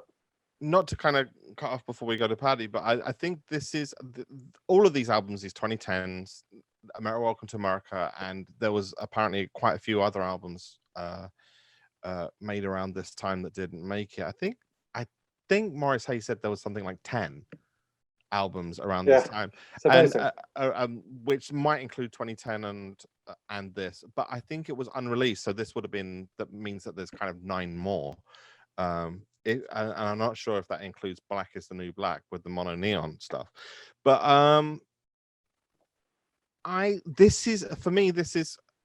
this album is part of the sifting for what makes Artificial Age. And you know, like there's a period of, there's a reason why, you know, there's 4 years break. He's sifting for that new idea, and this is the kind of work that he's doing to find Plectrum Electrum.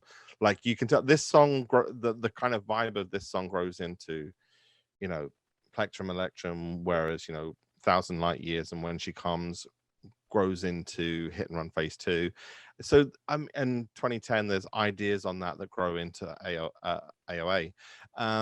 I realise I've been calling it AOI and then AOC, and it's AOA. I apologise for anyone who wants to shoot me at this point. AOC is a... I know it's a song. It's a what? Sorry. Oh, well, it's. But anyway, but yeah, but this is one of those seeds where I can hear the song it grows into, the tree it grows into, which is, and I love Plectrum Electrum. I know many people way prefer AOA, I love Plectrum Electrum, and I love the whole Third Eye Girl thing. And this, to me, I you know, it's yeah, I don't know, this hit me straight away. This might end up being my least favorite as I overplay it and something else takes its place. I'll enjoy listening to this one, thinking about you more, Chopin. I will, because like hearing it with someone else's ears, as you say. What about you, Paddy? You don't need to picture me on the poll. It's fine. Well, I'm already there, mate. Sorry. Sorry. What do you reckon, Paddy? I love it. Yay! I love it. I really like the track. It sounds like it was. It's got that vibe. It sounds like it's recorded live. There's lots of lovely little bass fills at the end of phrases. Again, it's probably just one that's a bit more relatable for me, but I think there's plenty going on. You know, I really like it. I'd say this is in sort of, if I had to pick sort of 5 that I really liked out the album, this would probably be number 2. Cool. Possibly 3, 2 or 3. Have we had your favourite yet? I'm not sure. Yes, we have. Sorry. Hands down, Born to Die. Yeah. Born to Die. Yeah, really like it. I'll be honest, I can't recall it from the Third Eye Girl live stuff, so I'd missed that. Did you mention that for Check the Record? Yeah, it Yeah, was it was only played at the Dakota Jazz Rooms. That's it. Ah, It right. wasn't like a regular on the set. Couldn't remember it, but yeah. So for me, this would have been the first time it sort of entered my life, if you like. But yeah, I really like it. Possibly part of a medley with Hot Summer. I don't know. Right, but no, yeah, grand. It's funny just to go across what you said about the albums and stuff being released at the time. So if you consider what the ones we do know about, so we have Artificial Age 4 years later. For me, then, if I'm looking at the album 2010 and the Lotus Flower, say, as a trilogy, I think this is a stronger album than all of those 4 albums. Ooh, as a coherent piece of qualitative work, I do. Yeah, wow. You take this over AOA? No. I'm saying the Lotus Flower trilogy and. Oh, sorry. Yeah. You take this over Lotus Flower? Yes, I would actually, and that's as a guitar player. Well, it's from the lucky we're not in the same room now, isn't it? Oh dear. From the perspective, don't get me. Yeah. I love all that stuff. I love the Minneapolis. I love it, but I'm coming at it from the point of view of being a coherent, tracked album. This is, in some very traditional, true sense. I just think that this album makes sense. From beginning to end, it does make sense to me. I'm not saying there aren't stronger songs here and there. I'm not going with that. This is interesting because I'm no fan of Lotus Flower, or even what's its sister album, Minneapolis Sound, or if I just MPLS Sound. Yeah. They've got.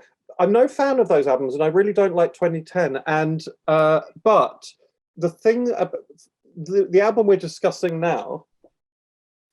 It's almost too. I keep saying it. It's almost too of a piece, and nothing sits out sonically. It actually makes me want more spiky things, even if they don't quite work, such as you might find on Lotus Flower. Like I really like Money from Lotus Flower, for instance. This is really so bizarre because your taste and my taste, by and large, are very similar, and in the same way as you.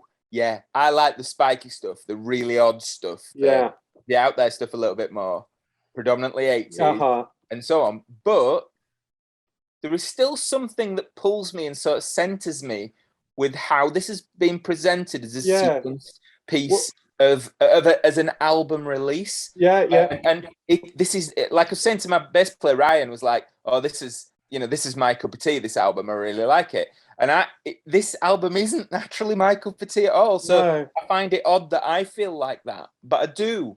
I think this is a piece of work. The sum of the parts make it a really, really cohesive. Yeah. To me, quite a commercial, sellable album, and I'm stunned it wasn't released. I'll be honest. Honestly, the most interesting thing to me about this album almost is getting a look into how difficult it must have been to be Prince and to be so good, and I'm hearing you with that, and to not know which Prince to be today. I think. Yeah, absolutely. Quite frankly, if your thing is you release an album and you tour, and that's a cycle of a year or 18 months. What the hell do you do if you can bang a whole completed album together in a week and a half? What do you want to say? What do you want to convey? Is it something you've done before? Is it something new? Did you enjoy it? Have you gone off it since you did it? Yeah. Is it still in your head? Yeah, do you want to take those musicians on tour? What do you do? Well, what do you think? What do you think the point of a piece of work should be when you're that good and you've done it? When you've done everything 5 times over, like Prince had. Yeah. What do you do? And that's so I find this fascinating in the questions it opens up about. Hey guys, there's a podcast there. Yeah, there is. The benefits and drawbacks of being a successful musical genius. I'm probably polishing that a little bit too much, but the benefits and drawbacks of somebody who produces so much so quickly and then such a different patchwork of different stuff. It's also big one. Also 4 different fans like vibing off of 4 different things, like and going, yeah, that's the thing he should have done. Like me, Lotus Flower is a complete high point. I kind of get your idea with the full album thing because there's 2 songs that kind of chuck it away from being a cohesive all the way through album, and that's kind of like 77 Beverly Park and Money are the 2 things that kind of step it out of being. I mean, the great songs, money's the 2 minutes I would keep from Lotus Flower. I think money should be on MPLS Sound and and another rocker on. But he often Lotus did Flower. that when he got into his I'll release two albums at once. There were often there were often little cross connections. Where oh, what, this is going to be cohesive and this is going to be, and then it's not. No, it's no, you put that song on that one and that's. He was always tying up his shoelaces back to front, Prince. Well, Common Gold experience, the kind of their development is absolutely interchangeable, and songs that didn't even make it onto either album, like Interactive, could have been on both, and at times were, and like you say, this is what the Vault curation. This is why this is so well curated an item, is because it sparked this conversation about how difficult it is to be Prince with this much stuff. If you can make this in 3 days, then what do you do? This is again more than any other. You've labored forever on masterpieces and made them. You labored for a year and made a masterpiece, and then you chuck stuff out willy-nilly and made masterpieces. More than any other album I've ever heard from Prince, or it's maybe just where I've got to in my understanding, but this album has made me think he should have put himself with a producer who would have pushed him at this point in his career. And done something with a bit of guidance or challenge. I think rather than pushed him, because I don't think that would have in any way gotten anything good out of him. I think he would have shut down and dug his heels in. I think I think he should have given it to someone else. But weirdly enough that you say this, because Artificial Age is one where he did give the songs to someone else, and it was Josh Wilden, and it did something good as far as I can see. And it did something good, I don't know how I'd compare it to Artificial Age, because I do like Artificial Age. I'd say it's snapping at the heels of Artificial Age in a way. For me, it's not even close. Pedus. And again, I think Lotus Flower is a really, really good album, and by and large relatively cohesive as well, and makes sense. But yeah, this is the this is a nice consolidated saleable album, and again, in a bizarre way, completely counterintuitive to what I usually want from my Prince releases. Yeah. So that's when I said at the beginning, I've really warmed to it and I didn't expect to. And I do have some sympathy for what you're saying. We're not a million miles away. And I know this is almost sounding like a link for a later song, same page, different book. But but we're not there yet, are we? That's not the next one. That's not the next song, is it? Oh, but yeah. Is it? Oh, well, then I just completely screwed it up. I fumbled that one, sorry. Yeah. You're a subconscious genius, Andy. Hey, one or the other, or neither of the sort. Well, let's go on then. We're obviously we're on to that song. I'm not going to make the link twice. I'll let Leah go first with this one, because we've been kind of hashing out these albums quite well, and Leah's been very patient with us. She has. I love this song. Love. What else? This has been around. This has been in the ethos for a while, right? So 2013, it was on I think 2013, end of 2013, start of 2014. It was on. Remember when there was that Who Is Third Eye Girl? She was meant to be a bootlegger that was releasing Prince stuff on YouTube and on a website. And this, there was an extended version of Lay Down, and this one, and I think Boyfriend as well, with the 3 songs. But this one, which I wonder what album Boyfriend was on. So same page, different book was. It's been around for a while in a very low res, like Hot Summer, in a kind of low res stream. But this, go on. Sorry. Yeah. I knew when it came on. It was one of those songs that I know. It came on and I knew the chorus and I knew the words, and I'm like, I'm not sure how I know this, so I know it's in the ethos somewhere. But I absolutely love this track. It again, it is in one of my favorites on the album. I've absolutely loved watching Shelby J's lives, where she'll just be in Walmart, just like same page, different book. I have thoroughly enjoyed watching like Shelby just singing this everywhere. No, but I absolutely love it. again, for me, it's a little bit of a breath of fresh air. I must just have a thing for these 1,000 Light Years, slightly lighter, I want to say more generic tracks. Breezy. Yeah. Yeah. I don't always need a point. I don't need someone poking me in the chest whilst listening to the music. Sometimes it's just nice to listen to it have a point, but it not be like shouting at me, if you know what I mean. But that's the reason I absolutely love this. And again, it's just mastery of using the vocalists that you've got at hand, which I think with the trio of vocalists he just knew exactly where to put them every single time. And Shelby's guest rap is good as well. Yes. Yeah. I love it. It's bouncy, it's poppy. It's again a really kind of gets the message across in a very light way. Really, like I said, it's the one with watch out for the sinister minister, like some, same page, different book. Whereas what a difference from, say, Rainbow Children, which is like there is, the opposite of NATO is art, and and it's all of that kind of stuff, the Akhenaten stuff, the kind of monotheistic. It's all really closed down New World Translation only, and then you cut forward to this, and it's like same page, different book. It's pretty much like, I don't know if you can write that and still be following Jehovah's Witness doctrine as heavily as he was in the early 2000s. There must be some sort of because that would be an anathema to what they're teaching. I'm not saying that he didn't take what I think he did what he did with music. He went, he visited, took what he wanted, and went on his way. I'm not saying that I liked everything that he took with him from it, but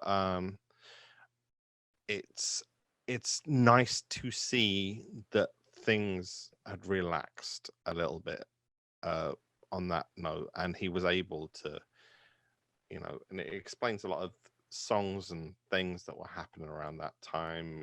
Like even songs before then, like there's a song that he did that was about 2009, and he just done oh god, I'm gonna have to edit the pause before I realize what song I'm talking about now. It's the one where it's boy behind your bed, turn me loose. The lyrics to Turn Me Loose are filth, but they're, they're hinted filth. And the fact that, this comes after that as well, it just shows that he was, he was mellowing. Yeah. It tells me he's not quite, like Richard Dawkins atheist or anything like that. But he's mellowed on that, theology stuff a lot. That's evidenced even more, I think. I'm not jumping ahead, but for the next track, When She Comes, that's evidenced. Absolutely. Even more so. Yeah, I don't even need to go back that far. Although again, he didn't put this out at the time, so he was mellowing but still not putting that out as his message. He was mellowing and not wanting to tell anyone yet. Yeah, I think so. Yeah, exactly, which is a mellow. But the fact that he recorded it, I agree. I like the song. I really, this is another one that I put this in a similar camp to Running Game. It's got some really sweet lines in it. It's one of the few songs on the album to me that's got big hooks, and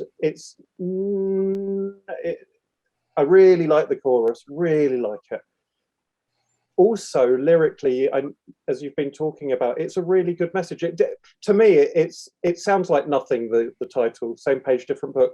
I was very late to this, but it was only today, listening to it for about the 6th time, that I was like, oh, that's actually a really nice.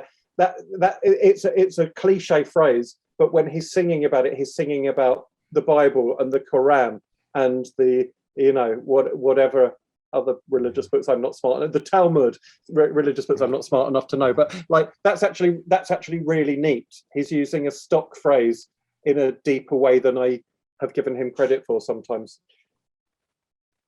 And I like hearing him sing about St. Paul, but what I'd really like is to this is one where I think it could have been pushed more at the end. Keep having that stop, and then it goes, and then bounce in again with same page, because it's really nice, that effect. So yet again, it's a really nice song that I think could have been just pushed that bit harder. I do like that bit where he's like, "We're better off chilling till the world ends," you know, and then the dirty bass bits.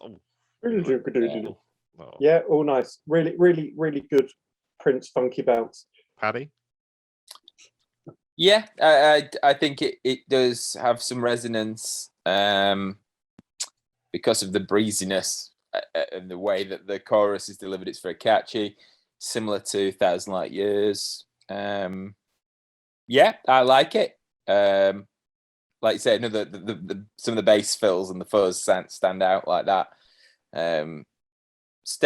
It's kind of like a quality. No, album track's always a bit of a derogatory word in a way, and it doesn't have to be, because there's a lot of scope with that.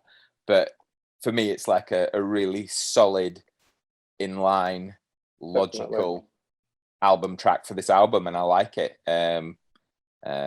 Yeah, good track. Yeah, definitely earns its place. Definitely. Come on, Paddy, have you not got a planned out? Well, I love Shelby's rap on it, and I love it when she comes. Oh boy, that was never going to be easy, and Chopin just proved why. Yeah, I was. That sounds wrong. I was purposely avoiding that one. I don't know. This is yet another interesting thing to me that opens up something about the album, which is when I hear the version on Hit and Run 2, because there's more dynamics in that album and there's more banging stuff and harder stuff. And stuff. When it comes along, I go, a ballad, like you would at a Prince show. When I hear it on here, it just sounds like, another mid-tempo song, because there hasn't been enough variation for me in terms of dynamics and attack on the rest of the album. So it actually feels like more of the more to me. It doesn't. A ballad should throw everything before and after it into relief, I think. And this doesn't. There isn't much to throw into relief on this album for me. There you go. Love the song on Hit and Run 2. Yeah, I'd say slightly prefer the other version. As I've said before, I'm not a massive ballad guy post 80s for Prince stuff. I'm the wrong person to ask about this one in a sense. I think the take on this track again fits the album, so it feeds into that overall strength and sort of joined up cadence of the whole thing. But yeah, if I was gonna skip one, this would be the one I'd skip probably. You're allowed. I love it. Yay! Absolutely love it. I love both versions though. I loved it obviously the first time we heard it, and on this one. For me, I do get what you mean about like, another kind of mid-tempo track. Mm-hmm. I do get that. But for me, it's so stripped back that is what makes it stand out for me. It feels far more intimate than anything else on the album. And not just the lyrical content, but because it is just so isolated on his vocal. That's fine. And it's just, it feels like those kind of piano and microphone moments. It feels like one of those for me. It feels like he's in my living room playing for me when he sings that, and you've got that record on. So I think that's why I love it so much. And I think as someone who isn't religious, is an atheist, and didn't necessarily always agree with his views later on, it's always a nice relief when there's a song like that in. I'm like, there he is. There's the guy we do. Oh, Leah, how could you say such a thing? You can't possibly be a true Prince fan unless you converted at exactly the same time. What could you possibly? How dare you disagree with Prince? I'm with you on this one. It's really intimate, and I really like it. And I'm not a ballads person by a long stretch, and I think most people that Talk to Me About Prince is kind of one of the standout features. Is I don't like the ballads very much, but I mean, this is like on the Satisfied, on the Couch, I prefer it Here on massively to both of those two. Here on Earth. And I actually prefer it to the Hit and Run Phase 2 version. I didn't realize you weren't keen on the ballads, Shopes. No, I mean, I like. I'm never Ryan. Yeah, because it stands out. I mean, like, Yeah. Like I said, like I Do Me Baby Leaves Me Cold. Crazy talk, but we've been here before. Adore, I had to be convinced on, but Andy did the good work, and that was one to me. Yeah, I'm batting about one versus about 700 losses, but Chopin feels the same about me, I'm sure. Likewise, yeah. no, there's plenty that you. No, I know, I kid you. But I really do like this version of the song. I like the closeness of the mic. I like the intimacy of it. I love his vocal delivery. I love the stripped down nature of it. And I did actually like. The song, on Hit and Run Phase 2. Like I say, it's not that I hate the ballads. It's just like they're not my go-to thing. I'll have a kind of I'll listen to this one. They're usually placeholders. I think it kind of should have come after Hot Summer on the track listing. Ooh, actually, I can hear that. Yeah, just to really dynamics. say, dynamics. And like, I agree it's a cohesive album, but I think it's, as I say, I think it's a bit too cohesive in a way. And like, I would like it to be a breath after something as sort of bang, bang, bang as Hot Summer say. Yeah. I think it's at a weird place in the album for me. Yeah, it's especially what comes after it as well is just like it's another left turn. I think I could possibly well let's go on to Rin Tin Tin then, because that's a weird one. Yeah, because I mean when she comes I think most people it's a really great song. It's a really great performance, but there's not much to say about musically that like he hasn't already done before. It's a kind of like a stock type of. I think more importantly, we've already got a produced version of it, so it's like exactly. You're not going to go a new song on this one because it's literally not a new song to us. Exactly. So Rin Tin Tin 1010 is the next. I'm probably like everybody else. I haven't kind of delved into it and gone into the whole Prince insinuation, whatever it is that he's talking about. Like this is a really oblique one, isn't it? Yeah, I mean, this is one of those ones where he might be completely back in with the Jehovah's Witness things, and it's just so obscure that I'm just not getting it, and the same thing. But I like it. Like I in fact I love it. I the groove of it is what was that? There was something I said about her on there's bits of it that remind me of In This Bed I Scream. And I'm struggling now. Is that that Rin Tin Tin? Is like that. And it's like there's a kind of a certain chord change there that's in This Bed I Scream. Yeah, to these walls I spawn. Dun dun dun.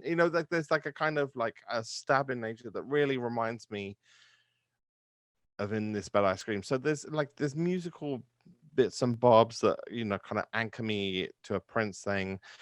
It's strange enough that it's the album, it's a Prince album, and it's still got kind of a mystery to it, which is what I like about this song, because otherwise it would just be like kind of consumable Prince songs that leave no kind of question mark. And Prince albums always left a little bit of a question mark to be explored, and this for me leaves that question mark to be explored, which makes it an interesting release. This one is a massive nearly for me, because when it started up, it's the only one that gave me goosebumps. And then I was like, oh, hello, we're going to get some weird Prince now. And then it doesn't really deliver on that. The goosebumps died away in 30 seconds, and it seems a bit simple for what it is. And one way this really could have been helped is with a relatable lyric for me. Good for Prince. He did whatever he wanted to do. But like, you know, you have this very sparse opening. It's arresting. It's dramatic. And then the lyrics are about, I do not know what. And like, when I compare that, as soon as this started up, I was thought, okay, here we go. I'm in anesthesia territory. Yeah. But then look at the first lines of Anesthesia. Have you ever been so lonely that you know, have you ever, you're just like, oh my God, that gets you. And then this one, it's like, okay, we're definitely on some weird numerical, religious, obscure thing that Prince found at the back of one of his readings. What? So it's a shame, because I think if this was about something that I could understand, I think it would sell me, because I like the musical picture that's being painted. Yeah, I'm going to go through the lyrics with a fine-tooth comb on this one, because I kind of want to get the reference. I'm like kind of look at this one. I'm musically invested enough to want to get the reference. I mean, Anastasia is totally different, because it's clear as day. Clear as one day. of his greatest first lines. Of course, and a great lyric in. But again, like Way Back Home, just for songs that give you the chills and the thrills and the spills. Actually, I think the lyric being something you can hear the humanity in is massively important. And this one had the potential to do that if it was about something that wasn't so arcane, in my opinion.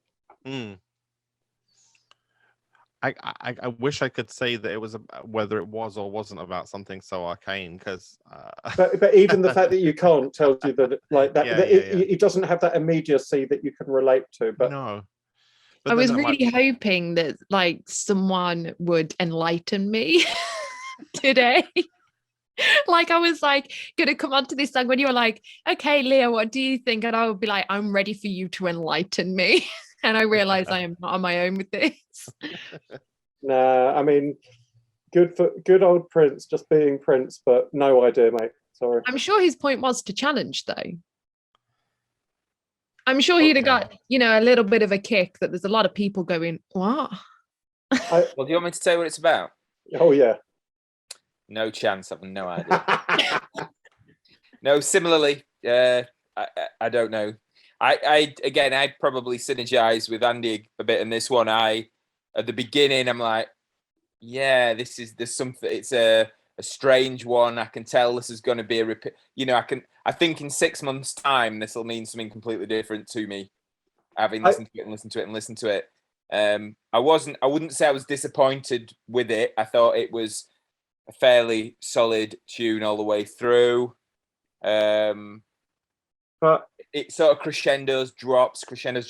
I quite like it. As I say, and I'm not initially, my first hit, as I always say, is very much a musical hit rather than lyrical hit.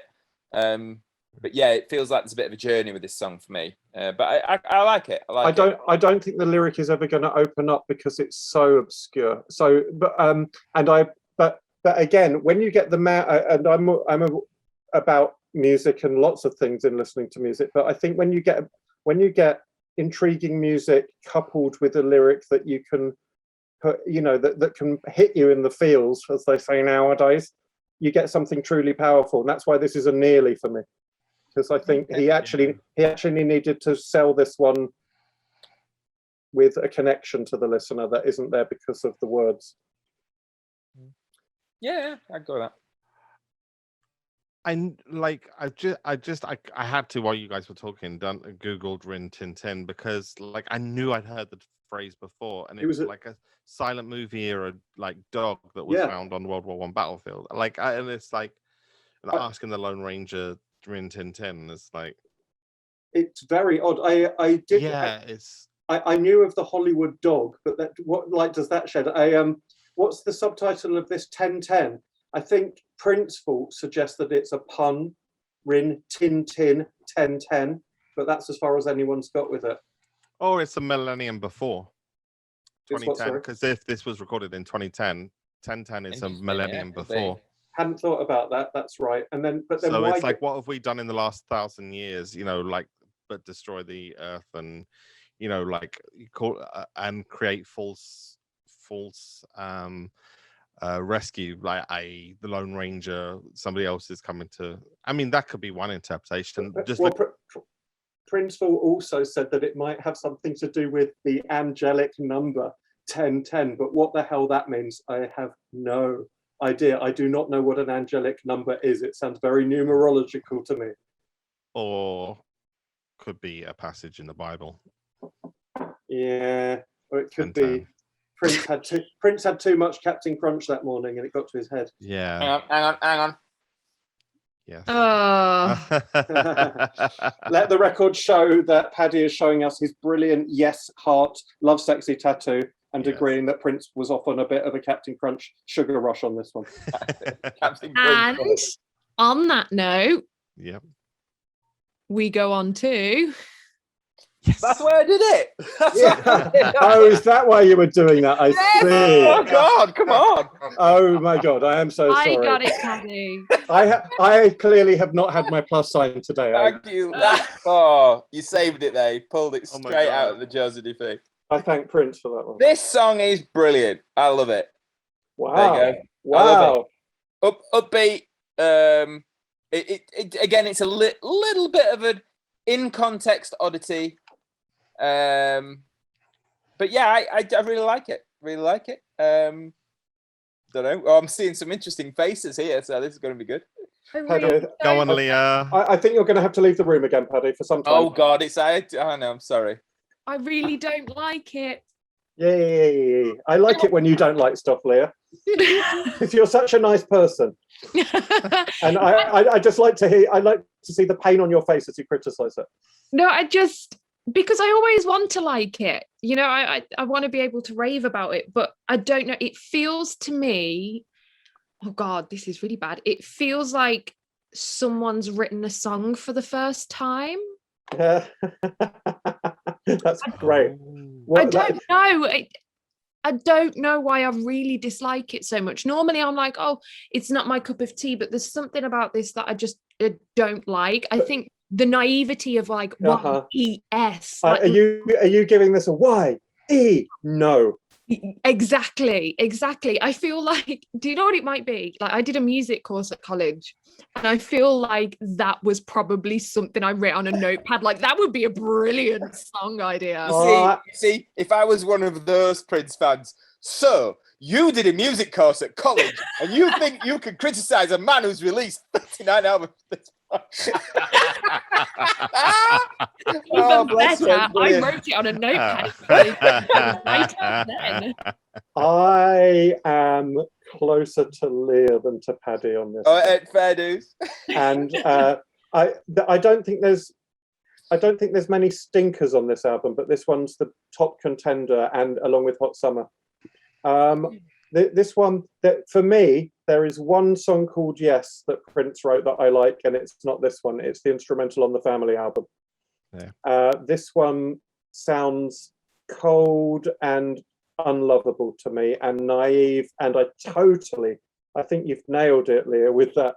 It sounds like it sounds like a music student's attempt to do something for a show. I don't like it. Don't hate it, but I think I might almost hate it. I think it sounds like no pressure, shows. Okay, for me, it sounds like Graham Central Station wrote a song for the tweenies.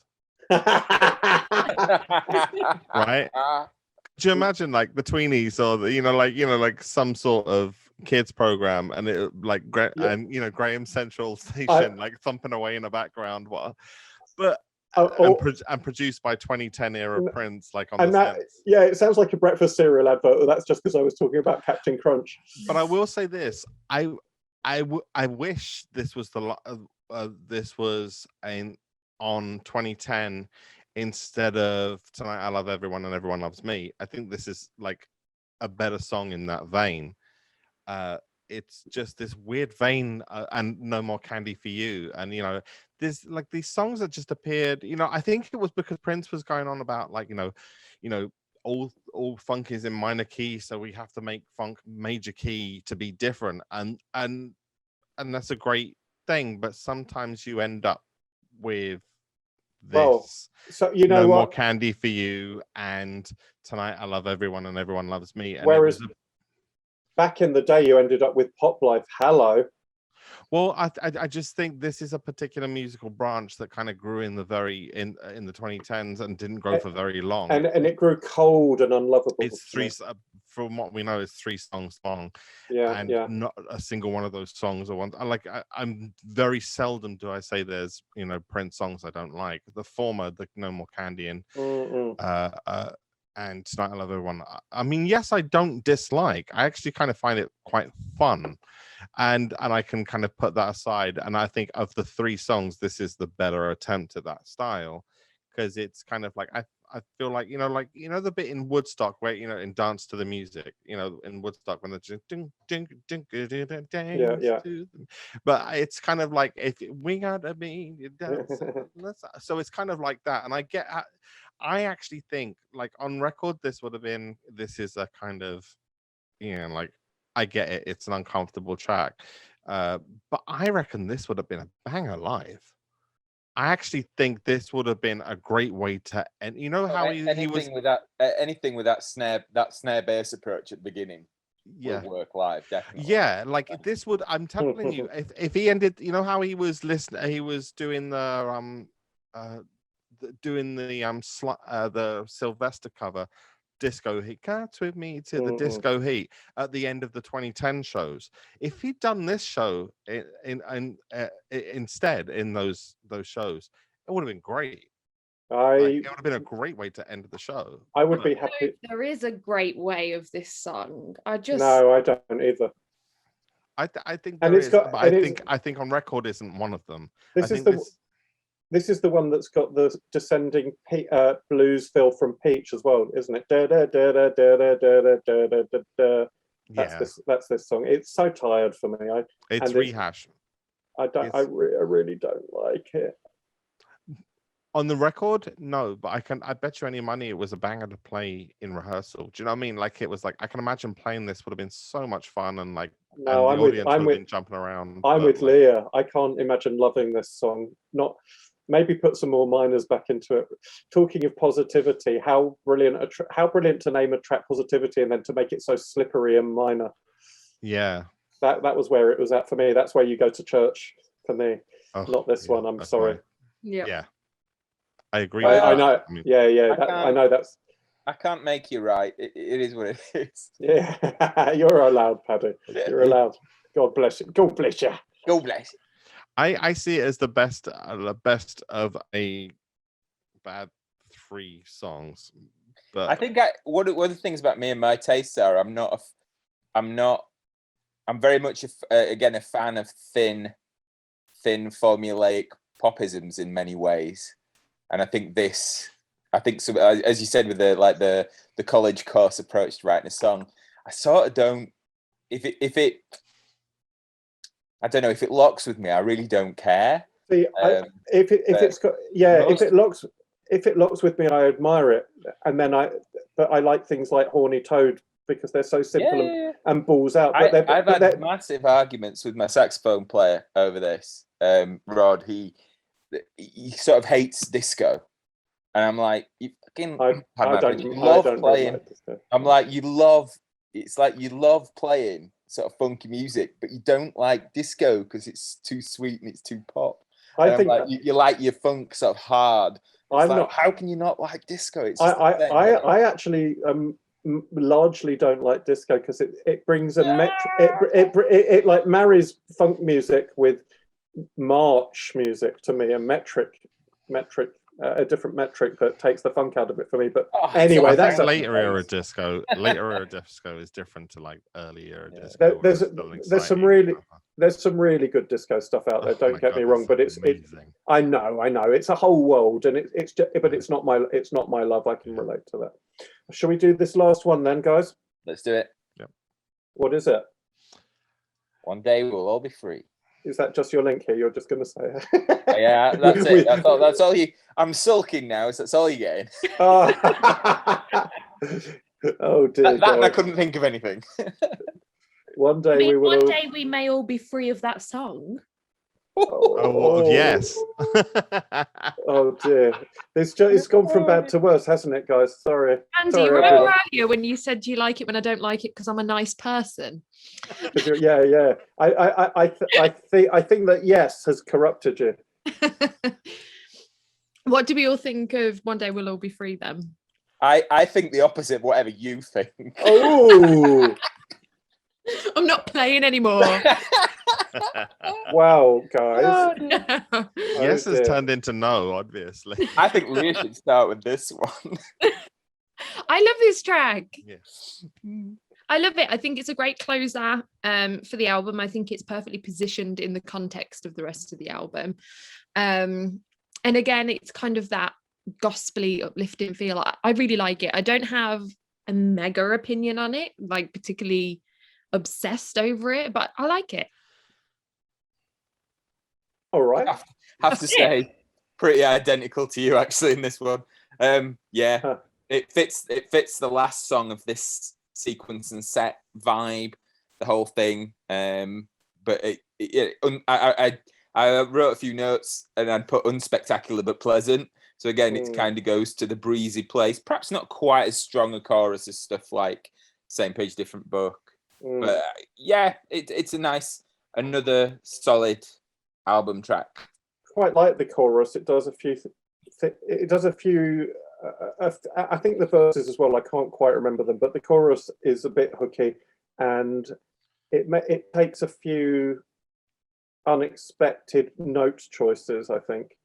We'll be free. That's nice. That's quite down. That's quite subtle and nice. I'm with everyone on this so far. It's solidly nice. I think it's that I don't know what to say about it. I quite a lot enjoy it. Indifferent. No, I like it a bit more than that, but yeah, I maybe it doesn't. It doesn't. It feels like this one sums up the album for you a little bit, Andy. A little bit, maybe. No, actually, this one were just to be contrary. No, it's a bit more open-ended. It's got a bit more air in it. Actually, it's hard to say after this song's finished what just happened. You can't quite remember the shape of it. I just know I feel good after it's played.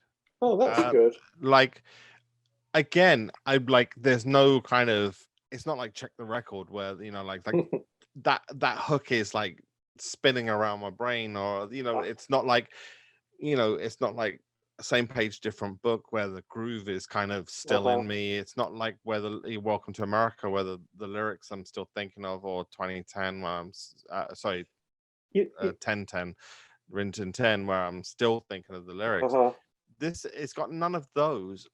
But by the time it's finished, it's, like it's taking a gulp full of air or something. It's like, like a marshmallow or something. It's so light, but afterwards I feel really satisfied by it. And I don't know why. This sounds like a whole different podcast. This sounds very erotic.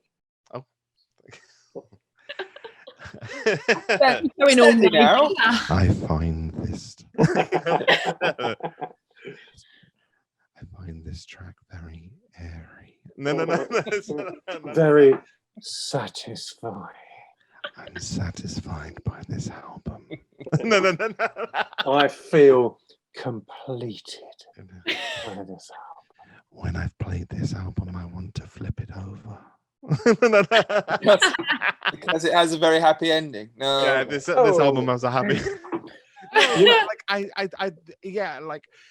It's got. I agree with everyone in that it's kind of like it just kind of starts, it goes along, and it finishes. But it's like a pleasant stroll down a summer street. Like it's kind of featureless. It's just a nice experience. And you feel better for it. You know what? It's got some nice colours to it musically that remind me of Circle of Amour, actually. Yeah, and sort of strolling, where it's just kind of like starts and kind Whoa, of bounces. that's a big step. Strolling is a banger. Yeah, I yeah. love strolling. No, Actually, maybe not strolling because that guitar solo alone is great. This has got that easy. Yeah, it's got that easy breezy, laid back feel of Circle of Amour, though I think Circle of Amour tramples it.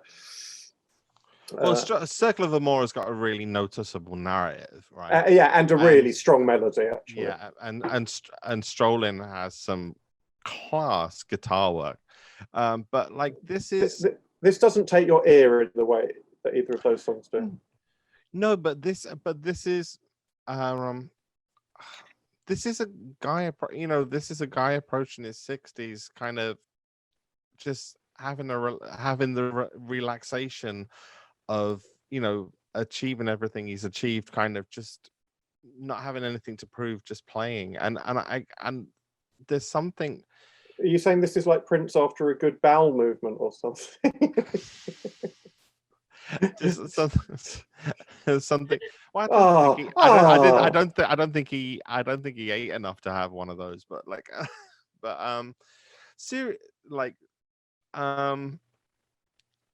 yeah, I just feel really light and good after it. I don't know if it's because it's that song or because of the whole album has made me feel that way, because I actually haven't been skipping tracks. If I've been putting it on, I've been putting it on start to finish, like commute to work, or just like having a walk. So I don't know if I feel the satisfaction of listening to a whole new Prince album after, or if it's just this song gives me that feeling. But I know I felt other things during the play, but I feel better for that song, but I can't tell you why. It's a really strange one. Fair enough. It's a logical puzzle piece at the end. I think it's it's like I can't remember who it was, Beethoven and Mozart running downstairs to play the augmented chord at the end to finalize the sequence or what have you. Yeah. It sort of has that thing. Right, so we've been through the tracks. Yeah. I think there's a couple of questions. Oh, have I cut Anna on? Has everybody had their say, or have I cut anybody off? I know we've all had all tracks. A little bit of a hypothetical here. So it had, we'll say 2010, not been given away on the Daily Mail, and this had been released at the time, obviously with him being around as a commercial album and everything that entails, and then toured insofar as he was touring the greatest hits and he'd play 3 or 4 or 5 of these songs live. How do you think it would have done, and how do you think it would have been perceived at the time in a pre-Trump era, pre-Floyd event? How do you think it would have landed and been thought about as an album, as part of his work? If it was just a standard release and not with the, not as the cover mount, I think it would have just flown completely under the radar. And I don't think it would have given half the attention, just because he was around and it hasn't got the poignance of being the first unreleased work from someone. Yeah. Also, in some ways, I mean, it wasn't. It wouldn't have been presented as part of the zeitgeist at the time. This is like like, I don't know how to express it. It wasn't quite as fraught an era in my mind, anyway. I think it would have been received quite similar to the Rainbow Children, in that people would have heard Prince talking about a lot of stuff that they would think is irrelevant to them at that point in time. And I think it wouldn't have been promoted the same way. So now it's very much being talked about as political commentary and someone ahead of his time, someone who, almost like it was destined to be in the vault until now. It was waiting for its moment. It wouldn't have had the same hype. I think the key word is promotion and hype there, because, it's not that political. It's not that insightful. It's not, it marries up to some stuff, but it doesn't. It's not like, oh my God, a blast from 11 years ago. Prince had this absolute, Prince saw the future and it will be. Yeah. It wasn't. It's not a magic bullet that goes right to the heart of anything. I got that, Leah. Don't worry. Thanks. She finally got to talk about Batman. Yay! I think if it had come out at the time, as Chopin says, it would have just been at that point in Prince's career. Mostly, it was he was a big cult artist at that point. Everyone knew who he was, but only a few people, relatively speaking, bought every Prince album and listened to it. The music press would have said another competent yet unremarkable album from Prince, and that's all that would have happened. All of the reviews would have said Prince's comeback. That's what they would have all said, because the general public was generally unaware that he was still making music. Everyone was boring, but I don't think they would have even said that. I think it would have just been another album from Prince. Yeah. When's he going to really thrill us again? But yeah, it plays differently now. I don't buy that it's this isn't a sign of the times for 2021 or anything of the sort. But it's certainly again there's a lot. Sorry, when you hear those things as a fan, do you ever expect them? I mean, no, not at all. To be quite honest, I think if you're a fan, you pretty much know what was being created around that time or the style of stuff. I mean, there's no great surprises, but I guess the surprise is just that he really did have that much amount, and for me, I think it is that amount of quality work. I think you can still at least say that. Maybe it's not genius, but he still had that much quality work to just pick from. Is just there's so much to think. Even on like what I have been describing quite consistently as somewhat pedestrian or middle of the road by Prince's standards, it still opens up so many new thoughts and ways of thinking about his oeuvre. He's just absolutely, I cannot get this man out of my head. I never will. This is always interesting to me. And there's a lot to talk about on this album, as there really is with anything when you get down to it. Yeah. Well, from Prince's canon. I'm glad this has been released. Am I instantly in love with every track and think it's the next replacement for Sign of the Times or whatever? No, but I wasn't expecting it, and what I was expecting was an interesting, competent album of just stuff and that I got exactly what I wanted, and I got a couple of bangers. I got some tracks that I'd never heard before. I got some tracks that I did hear before, and I got them in good quality. So that kind of completes the thing for me, that of all of that kind of, there is like literally flotsam and jetsam across his internet releases of really great tracks that just have no home. And this is kind of part of the just streaming his albums, and like even in terms of kind of streaming, his legacy still isn't solidified, because there's this entire world of music that just isn't available. And this brings two of those tracks, Hot Summer and Same Page Different Book, back in and contextualizes them, and in a way that I didn't even appreciate, because I hadn't heard them in the context of, I would never have even put them on the same album. Like, I knew both songs existed. I would never have thought that they came from the same era or the same album. This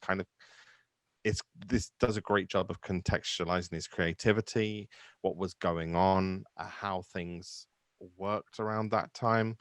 And that's everything that a posthumous or a vault track can do. That's, you're not trying to tell people like show the next big work. What you're trying to do is put the life's work in context, and like the deluxe editions, this does that quite beautifully, I think.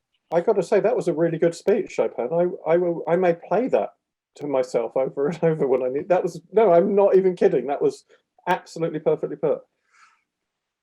I think for me, I almost feel cheeky critiquing any of it, because I'm like, we weren't meant to hear it. He didn't put it out. So we're critiquing something he never put out for us to critique. It's like someone judging your tea making for a cuppa you made for yourself. I'd love to know the truth of the intent, as we all would, and it's a massive question. There was a clip where Shelby was talking to some reporter, and she made an offhand comment, which I felt was probably more salient because it was an offhand comment the way she said it. But she said, oh no, Prince just said, all that stuff's in the vault and somebody's going to hear it someday. And it wasn't somebody's going to hear it someday because I'm going to be releasing it. It was somebody's going to hear it someday because someday I'm not going to be here. Was definitely the context of that statement, the way I heard it said. So Morris, I wouldn't feel too bad about it in a sense. Yeah, Morris Hayes said a very similar thing on a live he did on Instagram, saying that, I don't know at which point in Prince's career this was said to Morris, but he said that Prince, when talking about the vault, he said, oh, the vault's for my kids. That's what I leave my kids. That's their business. Yeah. And that was kind of a comment that he made to Morris. Yeah. So again, it's talking about, well, that's in someone else's hands, or it will be seen, it will be released. That's their money. They're like, so it, and there's been interviews where he's mentioned it himself, where he's gone, oh, it'll be released by someone at some point. I mean, I just can't. If there's a Prince fan out there who has literally not wanted to listen to anything posthumously released, then fair play to them. You don't have to listen to any of this. Absolutely. I will never do anything other than listen to as much Prince as I can get from whatever source, and always want more. That's me. I don't know how to go on from there. Well, my last thing for this is, and I find myself against the tide a little bit here as well. So that question that I asked, I was curious to see what people thought. For a bunch of, again, counterintuitive reasons for me, I think this might have sold and gone down a little bit better than we could have thought. There is something about, and it's almost, and it's almost because there is sort of a slightly safe blandness about it in the context of there's nothing too challenging. It sits as a sequence. If I go back to 2010, a lot of the stuff that was in the charts, I don't know, I hate to generalize in a way, but sort of general R&B radio play, what you might put on in the car. The thing that it probably would have lacked to kick people over the edge to actually start buying it would be one killer single. And there isn't a killer single on it. But had it been cleverly marketed and say the 3 best songs, whatever they may be, went out, I think this could have been a fairly strong selling album that the non-hard Prince community could have bought in big numbers over a reasonable period of time. I think it would have gathered like a Rolling Stone gathering a bit of moss. I really do. I really imagine Born to Die on Magic FM. Like a kind of thing. Yeah. Like a classy elder statesman release. Yeah, that has, sort of thing. I think that's been my angle with it as I've come to like it. That's interesting. I think that makes it feel a bit more like what musicology managed to achieve by hook or by crook. The album that I would hold closest to this is musicology. Yeah. Because musicology holds a really weird place for me, because I don't think that is a mega strong album. It has a particularly kick-ass song on it. And again, it's like anything else. I'm like you, Andy. I want to listen to everything, and there's nothing I don't. Is that your way of hinting that you want to do musicology next on this? Oh, come on. We've got a bloody million things queued up. Let's just do one a month and have done and get through them is what I want to do. But again, by the way, what is your killer song on musicology? Is it musicology? It is musicology. Yeah. It's a great song, isn't it? Absolutely banging. Great song. But very interesting. Very interesting. But I think this would have been a slow building, easy access for the general public commercial success. You make a good point, and I will say that some of the things I don't like about it play into that. Like for me, it's very polite and restrained by Prince's standards. But you're right; it could have got people comfortable with Prince. I think so, and I think whilst a lot of what is said for me is a bit ham-fisted, again, my opinion, the way that the political or hyperbole headline stuff is sort of a little bit, and I do prefer the insinuation and the slyness and the slightly more wit attached to some of his nuanced stuff in the past. But I just think that there's no that kind of stuff would still chime with people. It's another thing that I think would probably, in the context of the music as well, would have probably been accepted a little bit.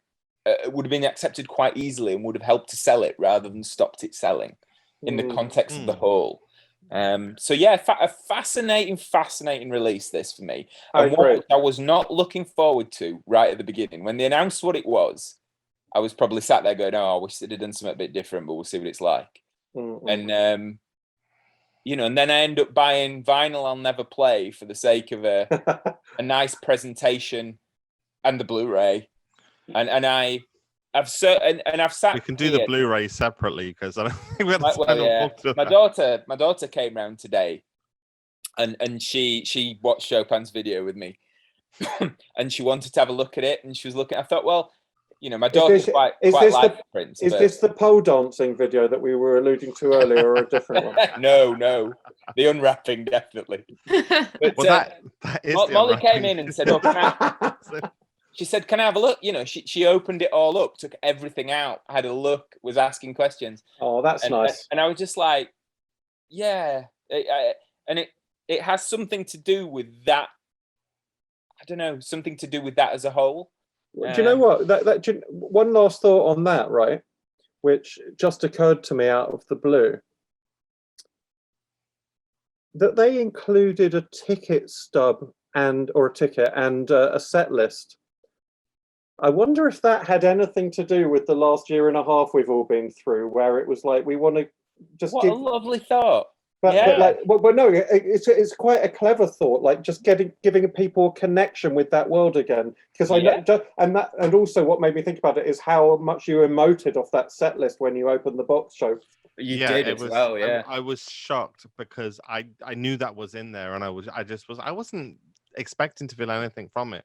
But once I opened it up and saw it, it was literally like you see in the movies, like the like wavy lines, and then all of a sudden, and and you were there, at the end of Whistle of the Stars. Like, and to be quite honest, I had thoughts of all of you, all of you at different gigs, and it was like. Oh, this is ended. It started off as a scrap and it's ended as a cuddle fest. Why? Let's just see live with you guys again. I want to go to parties. We'll get there. Well, the Blu-ray was a little bit of a thing, I suppose.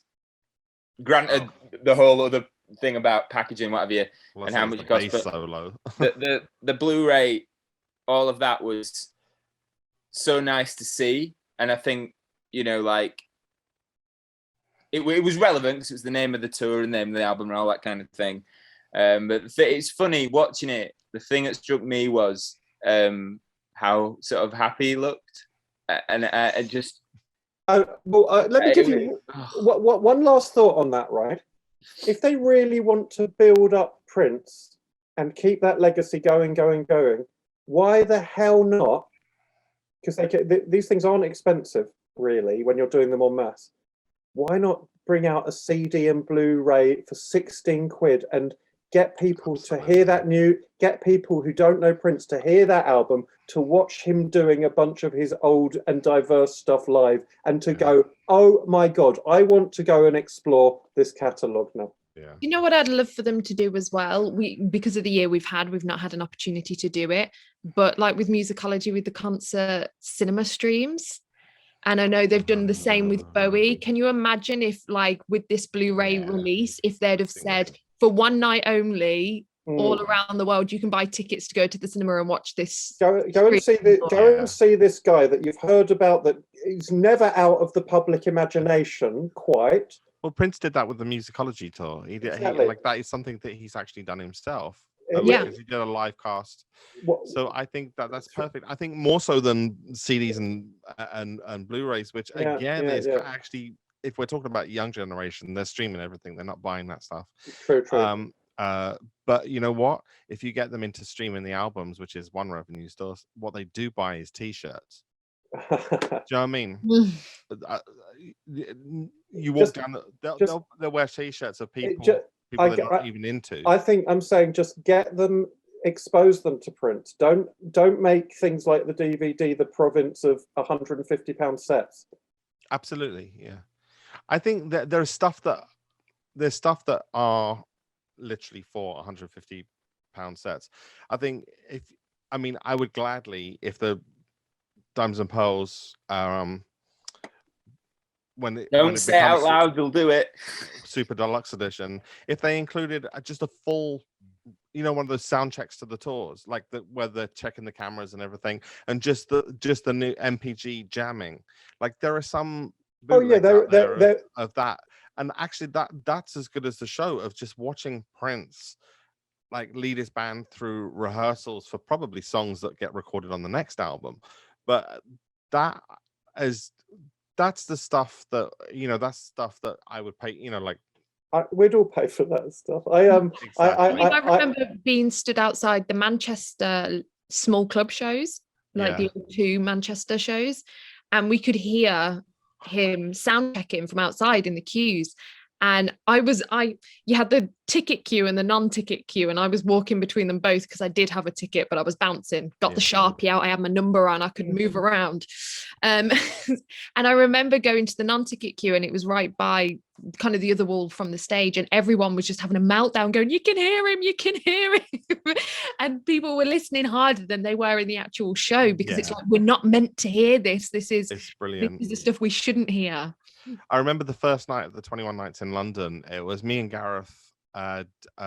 We couldn't wait for the show. We would just had to be at the O2, like because it was the first of this big summer that we were going to have of Prince, and big summer.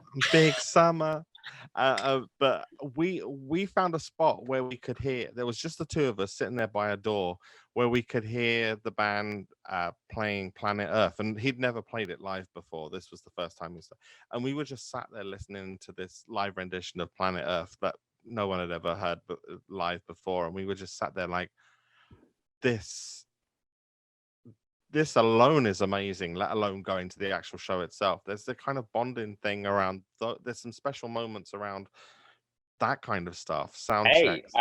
It's like I said on the Batman thing, turned up at my first tour was the new tour, and I heard him echoing through the wall. First of all, I heard the When Doves Cry loop, and then heard his voice, and I was like, religious experience, whoa. Yeah, no, I can completely relate to that. Completely. Same. Yeah.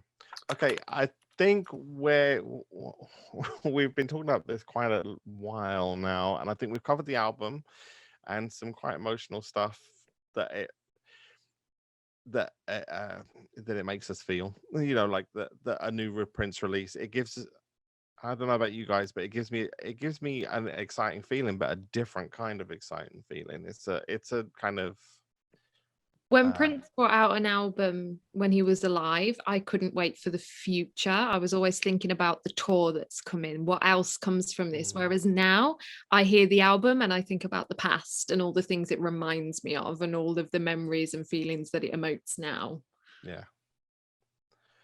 And it's interesting to have that change in focus on an artist, but I'm still here for it because it's just like waiting for the next thing is just as interesting as looking back. But I've loved the experience of listening to this album and listening to something new, especially something, just proof in the pudding that he could create an album and just go, yeah. Like, definitely. Okay, guys. Well, thank you for coming on for this one, and I've loved this chat, and I've loved like experiencing a new album with you all. Like something none of us have really kind of discussed face to face before now. So that's been a really interesting take, and I'll see you again for the next one, whichever one we'll decide.